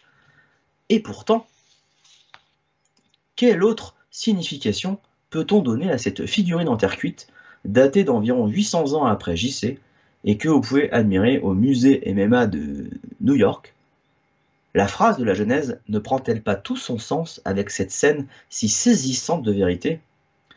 Alors je tiens à préciser que l'info de cette incroyable photo m'a été transmise par Adeline, qui se reconnaîtra, et que je salue, qui l'avait elle-même reçue de Franck Ferrandis, que je salue également.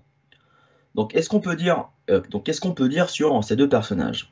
En description rapide, on a cet affreux être bleu à gauche, avec un faux air de Monsieur Burns, je n'ose dire le terme reptilien, hein, qui a l'air de vouloir faire ami-ami avec la dame, qui a pas l'air trop chaude quand même, hein. Je sais pas pour vous, mais je trouve qu'il y a quelque chose d'assez malsain dans cette scène, hein. On se sent presque gêné pour la femme qui semble prier avant de passer à la casserole. MeToo chez les Mayas, tu repasseras quand même.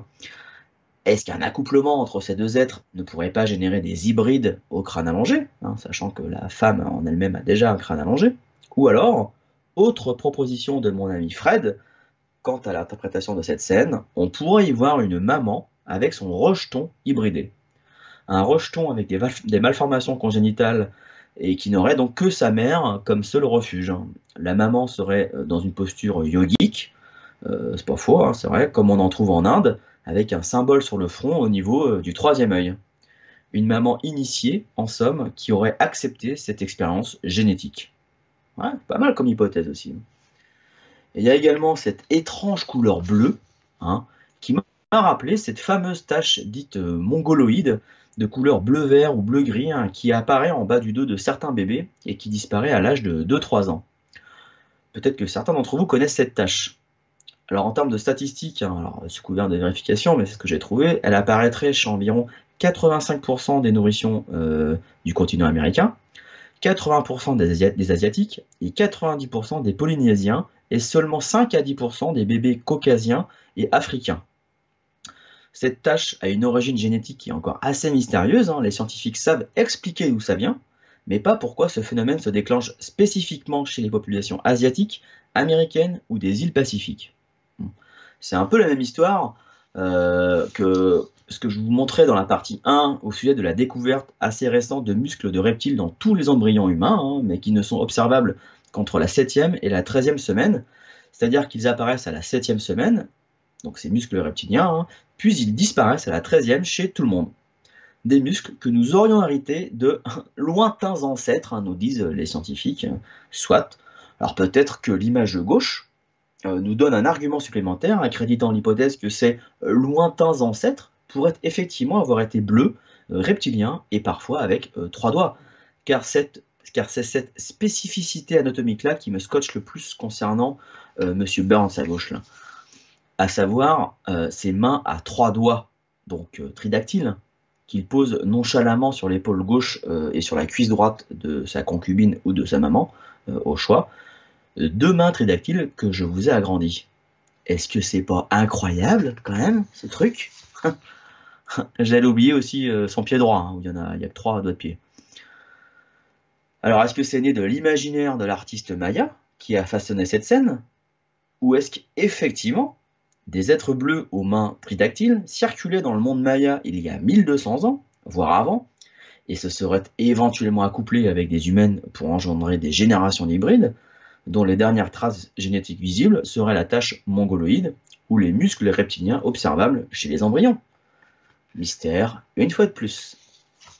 Alors certes, on est loin de la physionomie des mains tridactyles apportées à Thierry Jamin au Pérou en 2016, hein, mais bon, dans les deux cas, c'est quand même des mains avec 3 gros doigts. Quant à l'affreux être bleu, il semble qu'il se représentait ailleurs dans le monde maya, hein, notamment dans le Codex de Madrid, dont je vous ai mis un extrait à droite, hein. C'est un des 4 codex retrouvés et conservés, hein, comme celui de Dresde. Donc l'être bleu qui a été dessiné et qui ressemble un peu à notre être bleu tridactyle de gauche, là, est souvent associé avec le serpent et l'eau dans ce codex. Des reptiles, des êtres bleus, des mains à 3 doigts, de l'eau, suivez mon regard. Et pour rappel, c'est aussi dans ce codex de Madrid que le français Charles-Étienne Brasseur de Bourbourg, en bas à droite, pensait avoir mis au jour 2 symboles énigmatiques M et U qu'il associa pour créer l'idée du continent Mu en 1869. Donc c'est vraiment lui, hein, j'en ai déjà parlé, mais c'est lui le premier de notre histoire moderne à avoir utilisé ce terme de Mu pour désigner un continent disparu. Hélas, il s'avéra un siècle plus tard que sa traduction était fausse, car il lisait les glyphes mayas dans le mauvais sens.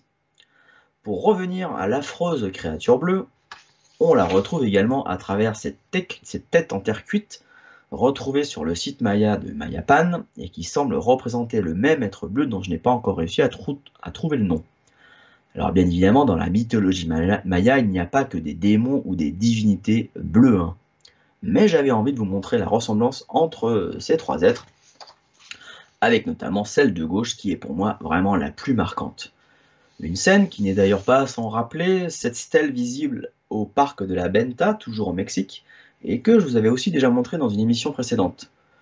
Une stèle qui est censée représenter un requin avec un humain, hein, alors que quand on retrace les contours de la scène, on a effectivement un humain, et la créature qui le regarde peut effectivement être un requin. Mais comme Damian, hein, qui m'a permis de découvrir cette stèle, j'y vois tout aussi bien un reptilien qui a l'air de vouloir là aussi faire ami-ami avec son pote amérindien. Enfin, ami-ami, façon de parler, hein, parce que on a plutôt l'impression que soit il est en colère et qu'il va lui coller une tarte, soit que son sourire carnassier ressemblerait presque à de l'excitation et que le pote amérindien risque de prendre cher. Et si ça se trouve, c'est une femme, comme pour la scène de gauche. Alors, dans les deux cas, référence à un accouplement entre reptilien et humain, ou autre chose? Et donc, dans l'hypothèse où de tels accouplements auraient eu lieu, hein, voilà, est-ce que ces êtres en terre cuite, aux étranges crânes allongés, hein, ne pourraient pas être leurs descendants hybridés? Des êtres qui appartenaient systématiquement à la classe dominante et qui sont parfois représentés avec de drôles d'accoutrements quand même, hein. Je sais pas pour vous, mais spontanément, moi j'y vois une espèce de combinaison d'un pilote, quoi. Hélas, dommage pour mon imagination. Il s'agirait plutôt d'un de ces joueurs de balles qui pratiquaient ce jeu en se lançant une grosse balle de caoutchouc avec les hanches, d'où les renforts de notre personnage autour de la taille, dans l'idée de faire passer cette balle dans l'arceau accroché en hauteur. Un genre d'ancêtre du basket, mais pratiqué sans les mains du temps des Mayas. En tout cas, c'est ce que nous disent les archéologues concernant ce personnage en terre cuite. Et je salue au passage mon ami Florent Humbert, qui est l'auteur du dessin à droite. Bref, l'idée en vous montrant ce personnage au crâne allongé et son équipement rappelant un pilote, était de faire le parallèle avec l'un des plus fameux rois mayas, à savoir Kinich-Khashnaha Pakal Ier, qu'on va appeler Pakal tout simplement, hein, qui a régné sur Palenque de 615 à 683 après JC, soit 68 ans de règne, hein, soit le plus long, hein, tout simplement, de toute l'histoire des Mayas. Et c'est la période qui correspond au rectangle rouge, là dans la frise des Mayas en bas de l'image. Donc avec une durée de règne aussi exceptionnelle, bon bah déjà ça pose une réputation, hein, quand même, c'est presque aussi bien que notre bon vieux Louis XIV, qui lui a régné 72 ans. Et ouais, battu. Concernant Pakal, ainsi que le voulait la tradition maya, son crâne, compressé par des plaques de bois dès la naissance, l'aurait donc été artificiellement allongé. Il ne s'agirait donc pas d'un crâne allongé naturel, à l'instar d'un autre souverain célèbre dont je vous ai déjà parlé, à savoir Akhenaton en Égypte, sa femme Néfertiti et leur fille, hein, qui ont eux plutôt l'air d'avoir des crânes allongés naturels, hein, comme ceux de Paracas au Pérou, dont je vous montre ici deux magnifiques exemples de reconstitution. Maintenant, j'espère que vous commencez à mieux faire la différence entre les crânes allongés naturels et ceux qui ont été allongés artificiellement, comme cela semblerait être le cas pour Pakal. Alors j'emploie ici le conditionnel, hein, car bizarrement, depuis la découverte de son squelette dans son sarcophage en pierre, hein, qui était lui-même situé au centre de ce temple, appelé le temple des inscriptions, à Palenque, donc, on n'a jamais vu de photo, ni d'analyse de son crâne. Ce qui est plutôt très étonnant quand même. La découverte du sarcophage de Pakal en 1952 est un des épisodes les plus célèbres de toute l'archéologie maya, hein. Il a rendu en tout cas très célèbre son découvreur, hein, le docteur Alberto Ruiz Luille, qui après 4 années acharnées à retirer les décombres en partant du haut de la pyramide vers ses profondeurs, hein, que vous pouvez voir sur la partie verdâtre de ce dessin, il mit la main sur un tombeau qui contenait un sarcophage en pierre plutôt balèze, hein, recouvert par une énorme dalle, comme vous le voyez sur la photo de gauche. Donc, avant de poursuivre J'ouvre une mini parenthèse sur cette vue en coupe du temple, sur laquelle vous voyez les escaliers et les couloirs qui ont permis d'accéder à la salle du sarcophage, hein, qui n'est accessible qu'à partir du haut du temple. Mais ce que je souhaitais vous montrer se trouve encore plus en bas. Il s'agit donc d'un canal artificiel, hein, représenté en bleu, hein, qui parvient jusqu'en dessous de la salle du sarcophage, sans que les archéologues ne sachent encore vraiment à quoi ce canal pouvait bien servir, hein. Et oui, encore une fois, de l'eau sous une pyramide. Vous me direz, c'est aussi ce qu'on retrouve fréquemment sous les cathédrales. C'est vrai. Je ferme maintenant cette mini parenthèse pour revenir à l'énorme dalle du sarcophage de Paikal, hein, mensuration de la bête, hein, je parle de la dalle bien sûr, hein, 3,80 m de long sur 2,20 m de large, 25 cm d'épaisseur, pour un poids global d'environ 5 tonnes. La dalle repose sur un bloc monolithe d'environ 15 tonnes, dont les côtés sont également sculptés. Les deux parties sont en calcaire.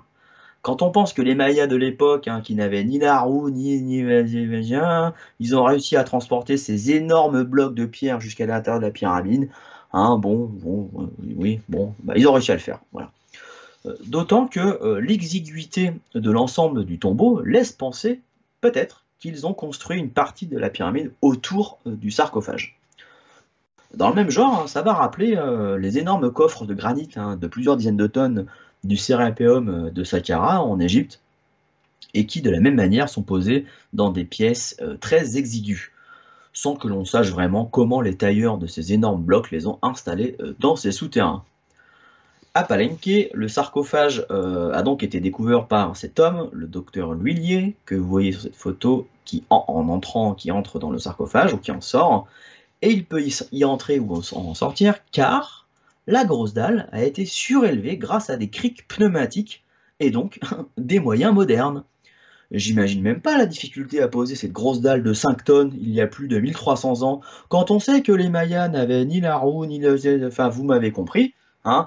Mais bon, comme dirait l'autre, avec de bons vieux cordages, de l'huile de coude et l'intelligence humaine, on arrive à tout. Ben voyons. Donc, notre docteur L'Huillier rentre dans le sarcophage et, oh surprise, il trouve un squelette, hein, celui de Paikal le Grand, Paikal Ier. Il y trouve aussi beaucoup de cinabre, hein, qui est une poudre rouge, ainsi que de nombreux autres objets en jade, comme ce magnifique masque, des colliers, des bracelets, une boule de geisha, enfin bref, que du plaisir pour l'au-delà. Alors on va s'arrêter quelques secondes sur ce squelette, hein, car comme vous le voyez sur cette photo à gauche, qui est une des très rares photos disponibles montrant le squelette de Paikal, la prise de vue est inclinée de telle sorte que le crâne est complètement obscurci et donc volontairement invisible. Voilà, j'emploie à dessein le terme volontairement car il apparaît qu'il est compliqué d'avoir une photo nette ou une photo tout court du crâne de Paikal, voire une analyse scientifique de ce même crâne.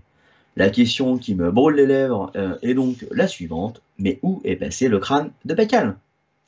Donc je sollicite ceux qui regardent cette émission, hein, pour tenter de retrouver une photo de ce crâne, hein, si tant est que cette photo existe réellement, je suis preneur. Vous allez me dire, ce Romain Priou, il fait quand même une sacrée fixette sur les crânes, non? Eh bien oui, je fais une fixette car là, il y a tout lieu de penser que les scientifiques, soit ils ont paumé et les dossiers et le crâne, ce qui est possible aussi, hein, soit ils cachent sciemment ce qu'ils ont découvert en ne nous montrant que le reste du squelette, alors que si on va au Pérou, c'est exactement l'inverse, on nous montre des crânes allongés dans les musées de Paracas, Ica et Lima, alors que lors de leur découverte, il paraît assez vraisemblable, hein, au vu des reconstitutions qui sont visibles dans les musées, que ce sont des squelettes entiers qui ont été retrouvés. Ça me fait inévitablement penser au film Indiana Jones 4, Le Royaume du Crâne de Cristal, celui où l'intrigue tourne autour de la découverte d'un mystérieux crâne allongé en cristal, sans le reste du squelette, pour s'apercevoir à la fin que, si, en fait, le crâne, il appartient bien à un squelette, et que ce squelette a un propriétaire qui n'a d'ailleurs pas l'air très commode, et qui ressemble grandement aux Miminou d'Anton Parks, aux momies tridactyles du Pérou, ou encore aux Asgard dans Stargate. Comme quoi, la fiction ne semble jamais bien éloignée de la réalité, ou l'inverse. Ou, enfin, vous m'avez compris, quoi. Hein. Bref, on revient à nos moutons, ou plutôt à nos crânes, hein, avec ces simples questions. Est-ce que c'est si dénué de sens concernant les crânes de Paracas de simplement demander où sont passés les squelettes qui ont été retrouvés avec les crânes. Et de la même manière pour Pacal, est-ce que c'est complètement farfelu de demander où sont passées les analyses du crâne qui a été retrouvé dans le sarcophage de pierre à Palenque, puisque le crâne apparemment, c'est l'information que j'ai retrouvée, il aurait été replacé en 1979, donc dans le sarcophage, après être resté en possession des experts pendant près de 30 ans, mais sans qu'on en ait la preuve absolue. Voilà. Je ne blâme ni n'accuse personne, hein, mais tous ces soupçons d'omission ne peuvent que renforcer une forme de suspicion sur ce qui nous est raconté concernant ces crânes allongés. Parce que qu'est-ce qu'il pourrait avoir de si particulier, hein, ce crâne de Pacal, pour que les résultats de son analyse soient ainsi cachés? Alors qu'en plus, hein, sur toutes les représentations dont il fait par ailleurs l'objet à Palenque, on distingue clairement qu'il a plutôt un crâne allongé artificiel. Et on le voit encore plus nettement lorsqu'on lui superpose un crâne non déformé de notre espèce, quoi. Parce que si on lui superpose un crâne allongé naturel de Paracas, par exemple, on voit qu'on n'a pas du tout affaire au même type de crâne. Si tant est que les statues au buste retrouvées à Palenque soient bien ceux de Pacal, bon, mais ça semble être le cas quand même. Toujours cet éternel dilemme entre le fait d'être ou de ne pas être humain, comme dirait l'autre, en l'occurrence Pacal. Esa es la cuestión, en espagnol, por supuesto. Et dans un autre temple à Palenque, hein, sur ce fac-similé, on voit un des fils de Pacal à droite, ainsi qu'un autre personnage à gauche, les deux entourant une forme de croix que les archéologues associent à l'arbre de la création, hein, et au sommet de cet arbre, on a un genre d'oiseau. Ou alors, comme me l'a suggéré mon ami Fred spontanément, on peut aussi avoir l'impression d'avoir affaire à des ingénieurs en train de bricoler un engin destiné à être propulsé dans le ciel. Bon, ok. Là où je veux en venir par rapport à ce visuel, hein, c'est qu'on voit nettement que le fils de Pacal est beaucoup plus grand que l'autre personnage, tout comme sur cette autre iconographie, hein, montrant un roi face à ses sujets, retrouvé sur le site Maya de Canquén. Ça rappelle hein, les bas-reliefs montrant Enki ou Gilgamesh en Mésopotamie, où on voit souvent les dieux ou les rois bien plus grands en taille que les humains.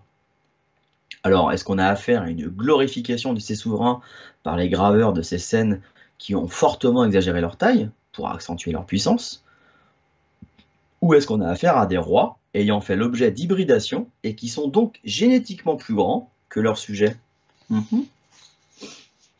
Parce que oui, ce que j'ai oublié de vous dire, c'est que même sans le crâne, il apparaît qu'au regard des dimensions du sarcophage et du squelette, Pacal devait être très grand par rapport à ses congénères, très certainement aux alentours des 2 mètres. Cette estimation est également renforcée par l'iconographie qui dépeint non seulement Pacal, mais aussi toute la classe dirigeante, comme on le voit avec son fils, comme se distinguant par leur taille plus grande, leur tête allongée, et d'autres traits physiques uniques, tels que des doigts et des orteils en plus. Le fils de Pacal aurait eu par exemple 6 doigts à chaque main, ou encore des pieds beaux, manifestant des malformations congénitales. Les tentatives d'hybridation ne produisant pas toujours des réussites sur tous les plans physiques. Maintenant, poursuivons sur ce qu'il y avait d'autre dans ce sarcophage, car en plus du squelette, comme je vous le disais, les archéologues ont découvert beaucoup d'objets en jade et énormément de cinabre rouge sous forme de poudre.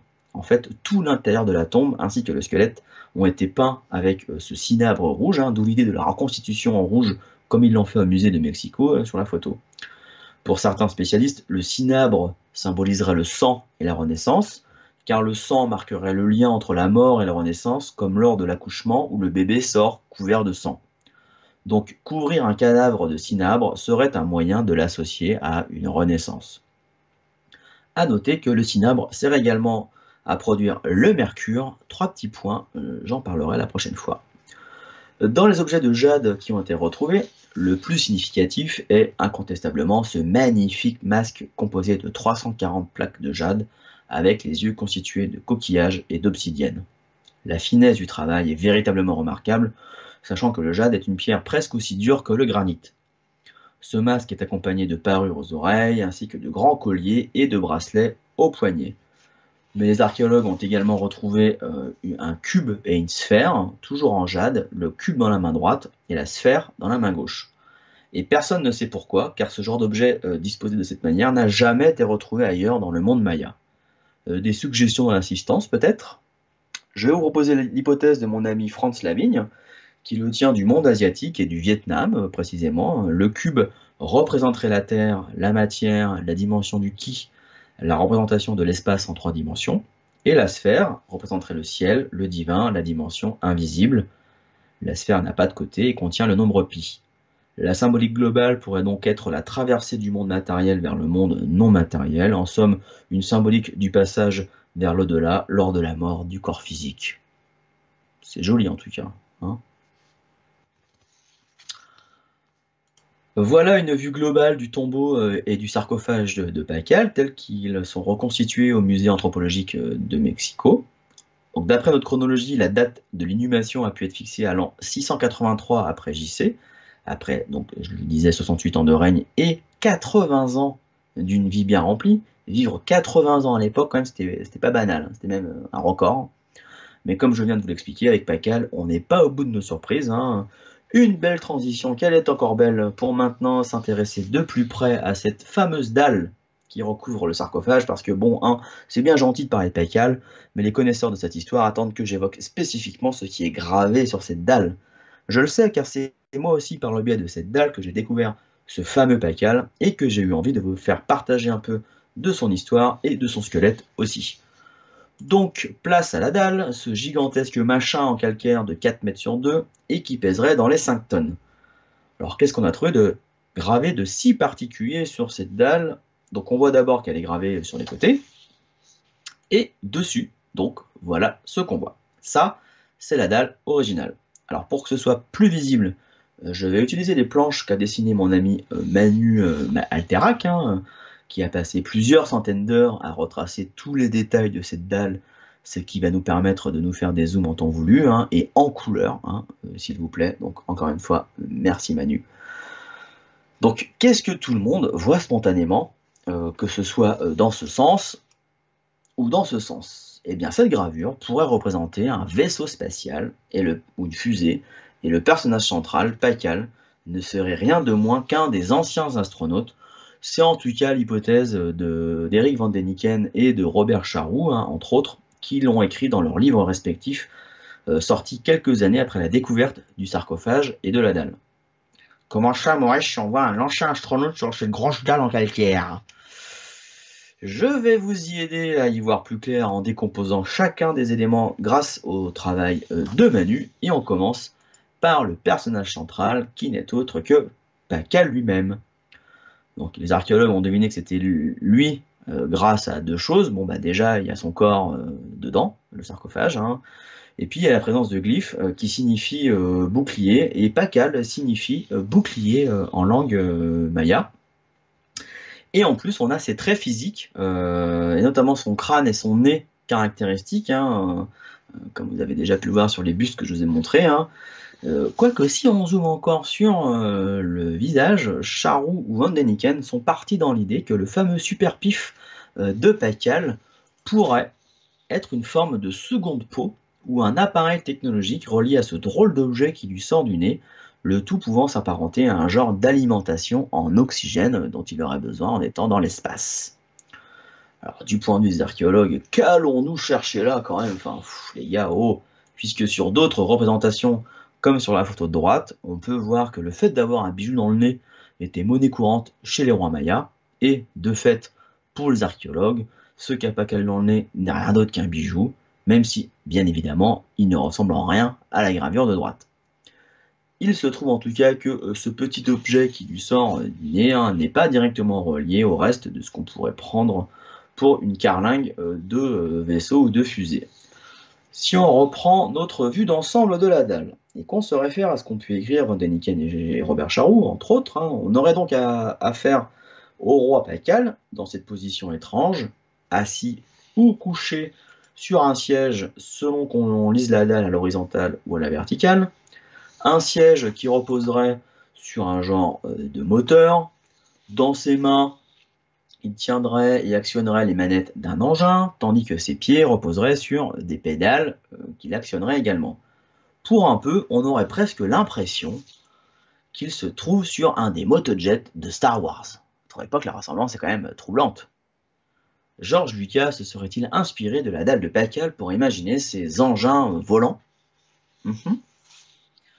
Sauf qu'à contrario de ces motojets, Pacal est protégé par un genre de coque, donnant la vague impression d'avoir affaire à une espèce de fusée. La coque avant semblant renforcée par un attirail dont il est difficile de comprendre le sens, des canons peut-être. L'impression que Pacal est à bord d'un engin volant est encore renforcée avec la présence de flammes sous l'engin là au niveau de l'ovale jaune.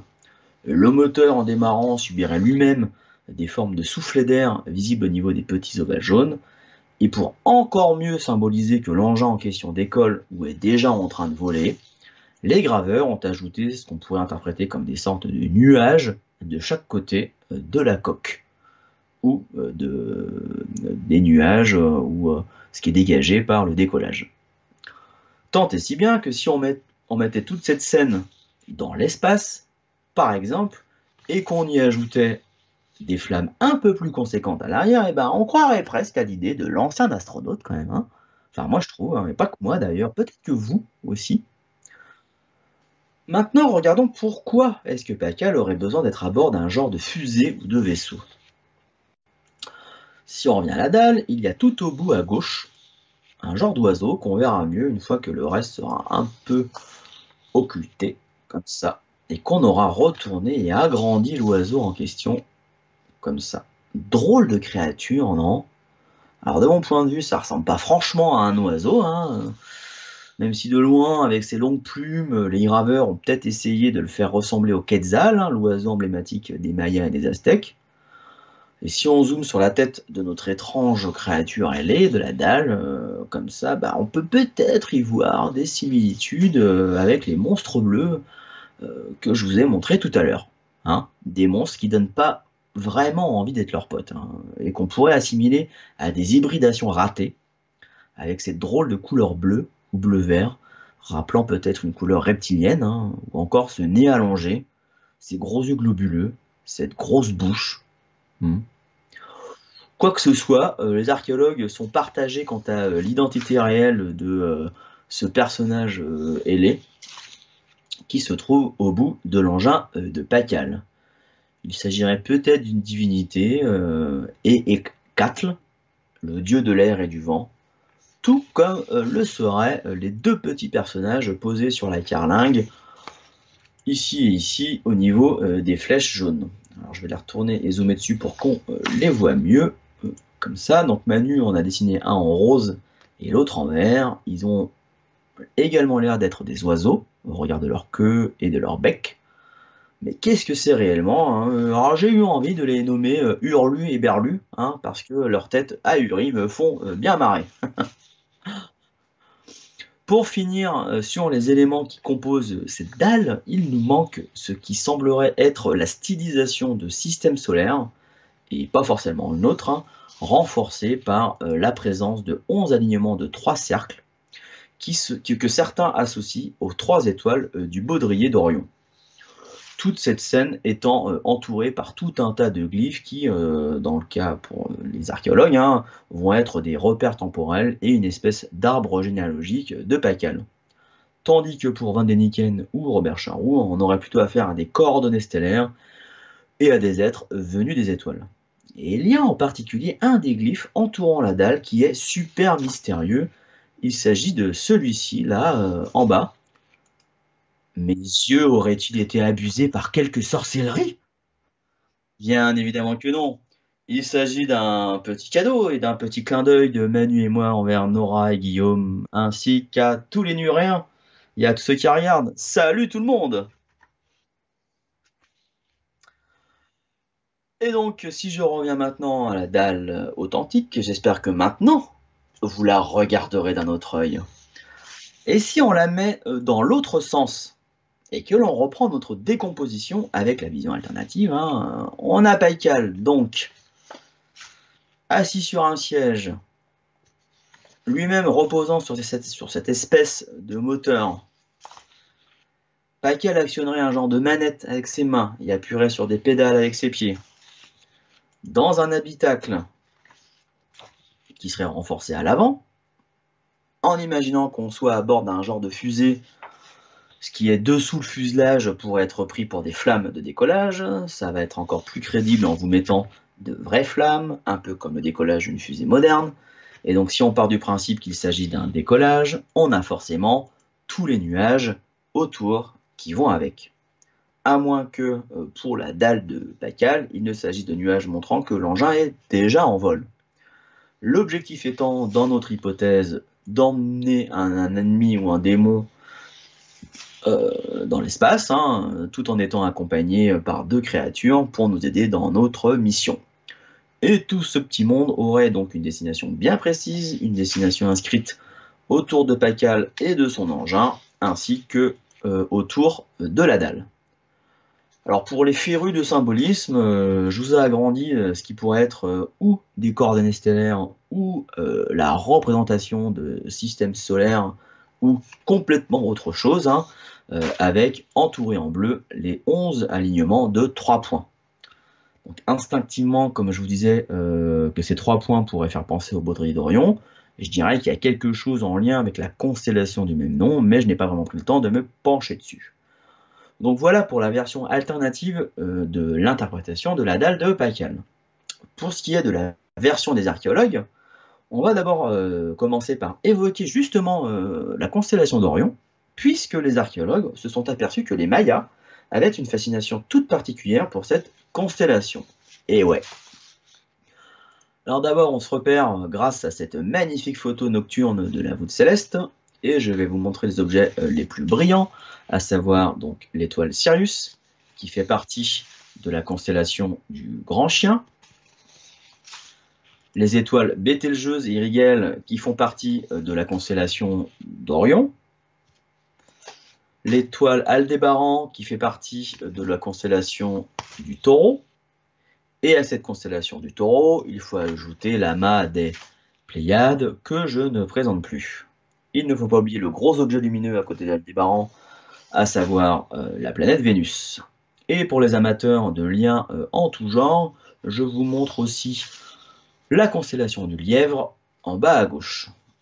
On a donc un chien, un lièvre, un taureau et le grand guerrier Orion, ici au centre, sacré bestiaire. Mine de rien, ça en fait du bordel dans le ciel quand on commence à s'intéresser au nom des étoiles et des constellations. Donc nous, on va se concentrer sur la constellation qui nous intéresse, à savoir Orion, qui, dans la mythologie grecque, était un chasseur légendaire ou un guerrier. Ce qui fait que lorsqu'on voit les liens entre les étoiles tels qu'ils sont communément représentés, ça peut faire effectivement penser à un archer ou un guerrier. Et c'est en raison de cette configuration que l'on va parler d'un baudrier d'Orion ou d'un ceinturon d'Orion, qu'Orion porte à la taille, baudrier symbolisé par 3 étoiles. Mais ce n'est pas à ces 3 étoiles que les Mayas s'intéressent. Ce n'est pas pour ça que les Mayas s'intéressent à Orion. Non, eux, ils s'intéressent à la nébuleuse appelée M42 par les astronomes, que l'on peut distinguer à l'œil nu la nuit et que je vous ai entouré en jaune. Donc, je vais faire un léger zoom sur le bas de la constellation et vous ajouter 2 photos de cette nébuleuse M42, mais de couleurs différentes, pour vous montrer la beauté vraiment de ce genre de phénomène. Eh bien, figurez-vous que les archéologues ont découvert que cette nébuleuse est interprétée par les Mayas comme étant le feu cosmique de la création entouré de fumée. Et il se trouve que cette métaphore d'un feu cosmique de création est pertinente puisqu'il s'agit d'un énorme nuage de poussière et de gaz où se forge un grand nombre de nouvelles étoiles. C'est d'ailleurs l'un des sites de formation d'étoiles les plus proches de la Terre. Et les Mayas symbolisent ce feu cosmique à travers ce qu'ils nomment les pierres du foyer de la création, à savoir les 3 pierres qui sont au centre de toutes les maisons mayas traditionnelles et qui servent d'appui pour poser les plats et faire la cuisine avec le feu au centre des 3 pierres. À gauche et en haut à droite, vous avez à chaque fois un plat qui repose sur 3 pierres que j'ai symbolisées par des points jaunes. Chacune de ces 3 pierres correspondant, dans la tradition maya, à chacune des 3 étoiles du bas de la constellation d'Orion, à savoir Saïf, Rigel et Mintala, qui forment le foyer triangulaire au cœur duquel brûle le feu d'étoile situé au centre de la triade d'Orion, à savoir la nébuleuse M42. C'est quand même dingue. Toujours aujourd'hui, quand les Mayas allument un feu, ils le font en disposant 3 pierres au sol, et ce triangle de pierres constitue la base de la maison traditionnelle maya. Ce n'est pas seulement l'endroit où l'on fait cuire les repas, mais également le centre des rituels domestiques. Et dire que les Mayas ont cette tradition depuis des siècles, en fait, voire des millénaires, alors que le fait de savoir que la nébuleuse en question est un lieu de création d'étoiles, ça on le sait depuis beaucoup moins longtemps. Alors, sacré coup de chance des Mayas, ou contact avec des êtres venus d'Orion? Pour les archéologues, ça reste bien évidemment du domaine de la mythologie, de la même manière que pour notre dalle de Pacal, qui relève uniquement de la mythologie pour les spécialistes, et absolument pas quelque chose qui pourrait ressembler à une fusée ou à un vaisseau spatial. Voilà. Donc pour les archéologues, cette dalle représenterait le voyage de Pacal tombant, donc là en fait il serait en train de tomber, tombant dans le Xibalba, à savoir l'inframonde, accompagné de quelques divinités, à savoir l'espèce d'oiseau qu'il aurait au bout du machin bleu qui lui sort du corps, ainsi que nos amis Hurlu et Berlu. Pacal ne serait donc pas en train de monter, que ce soit vers Orion ou je ne sais où, mais pour les spécialistes de la chose, il serait donc en train de tomber vers ce Xibalba, un lieu étrange où le dieu de la mort l'attendrait, un dieu de la mort symbolisé par ce qu'on appelle le moteur, enfin ce que je l'appelais le moteur tout à l'heure. Donc là à gauche, je vous ai mis en grand la tête stylisée du dieu, enfin qui serait la tête stylisée du dieu de la mort maya, avec ses 6 dents en bas, donc avec ses formes longilignes et arrondies, où on pourrait effectivement distinguer 4 incisives et 2 canines, et au-dessus une bouche et des yeux bleus, là ce qu'a mis en bleu Manu. Pour les spécialistes, la position même de Pacal, qui est interprétée par certains comme étant en fœtus, pourrait suggérer un peu plus ce positionnement entre les mondes, entre la vie et la mort, et que lui soit au centre de tout ça. Au-dessus de lui, émergeant de son corps, une forme en croix le relierait au monde supérieur, où vole l'oiseau céleste. Sauf que pour les archéologues, il ne s'agit pas d'une croix, et encore moins d'un appareillage technologique, mais d'un arbre, parfois dénommé l'arbre de vie. Il renverrait notamment à la tradition mythologique maya, où des jumeaux sont tués dans les mondes souterrains et décapités avant que leur tête ne reprenne vie dans un arbre. Tout à fait charmant. Il pourrait y avoir des liens avec les chroniques du Nirku d'Anton Parks, je dis ça, je dis rien non plus. Ces gigantesques dalles gravées figureraient donc Pacal à la jonction entre un arbre, symbole de vie ou de renaissance, et l'inframonde, le Xibalba, un monde souterrain associé à la mort. Comme ce serait d'ailleurs déjà mis en scène dans un autre temple à Palenque, sur ce facsimilé que je vous ai déjà montré, où on voit un des fils de Pacal à droite, ainsi qu'un autre personnage à gauche, entourant cet arbre de vie avec le même oiseau, c'est vrai que c'est au sommet. Cette scène représenterait donc, pour les spécialistes, très certainement une cérémonie dans le cadre d'une offrande à des divinités, et sur la dalle à droite, il faudrait y voir le roi Maya entre les enfers souterrains et le ciel, entre la vie et la mort, accompagné de quelques divinités. Franchement, pas de quoi fouetter un chat Maya, en somme, la tombe de Pacal n'aurait rien d'une exception, puisqu'il y a d'autres scènes similaires gravées ailleurs, et qu'elle s'inscrit donc sans problème dans l'art maya de l'époque classique. Il faut reconnaître que les 2 croix ou arbres, ainsi que l'oiseau au sommet, se ressemblent beaucoup, c'est vrai. Rien à voir donc pour ces mêmes spécialistes, avec des ingénieurs en train de bricoler un engin destiné à être propulsé dans le ciel, à gauche, et à droite, un engin effectivement propulsé et piloté par le roi Pacal pour emmener un genre de démon ou d'ennemi dans un autre système solaire. Et vous, qu'en pensez-vous? Eh bien, ce Pacal, encore une bonne chose de faite, c'était comme avec Tiwanaku, depuis le temps que je voulais en faire l'explication de cette foutue dalle. Bon voilà, ça c'est fait. Et encore une fois, je souhaite remercier chaleureusement Manu Alterac pour l'incroyable travail qu'il a produit pour vous permettre de voir tous ces détails en couleur et qui plus est, de superbe qualité. Merci Manu, chapeau bas.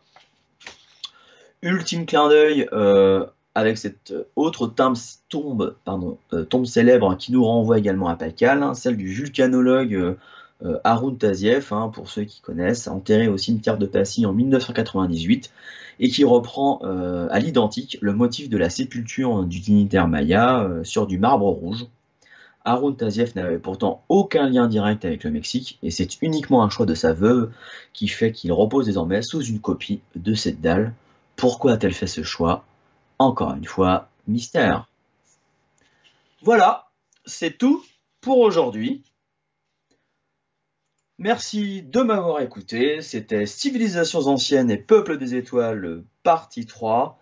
Nora me fait encore l'honneur de clore cette émission. Alors, bon anniversaire Nurea à nouveau.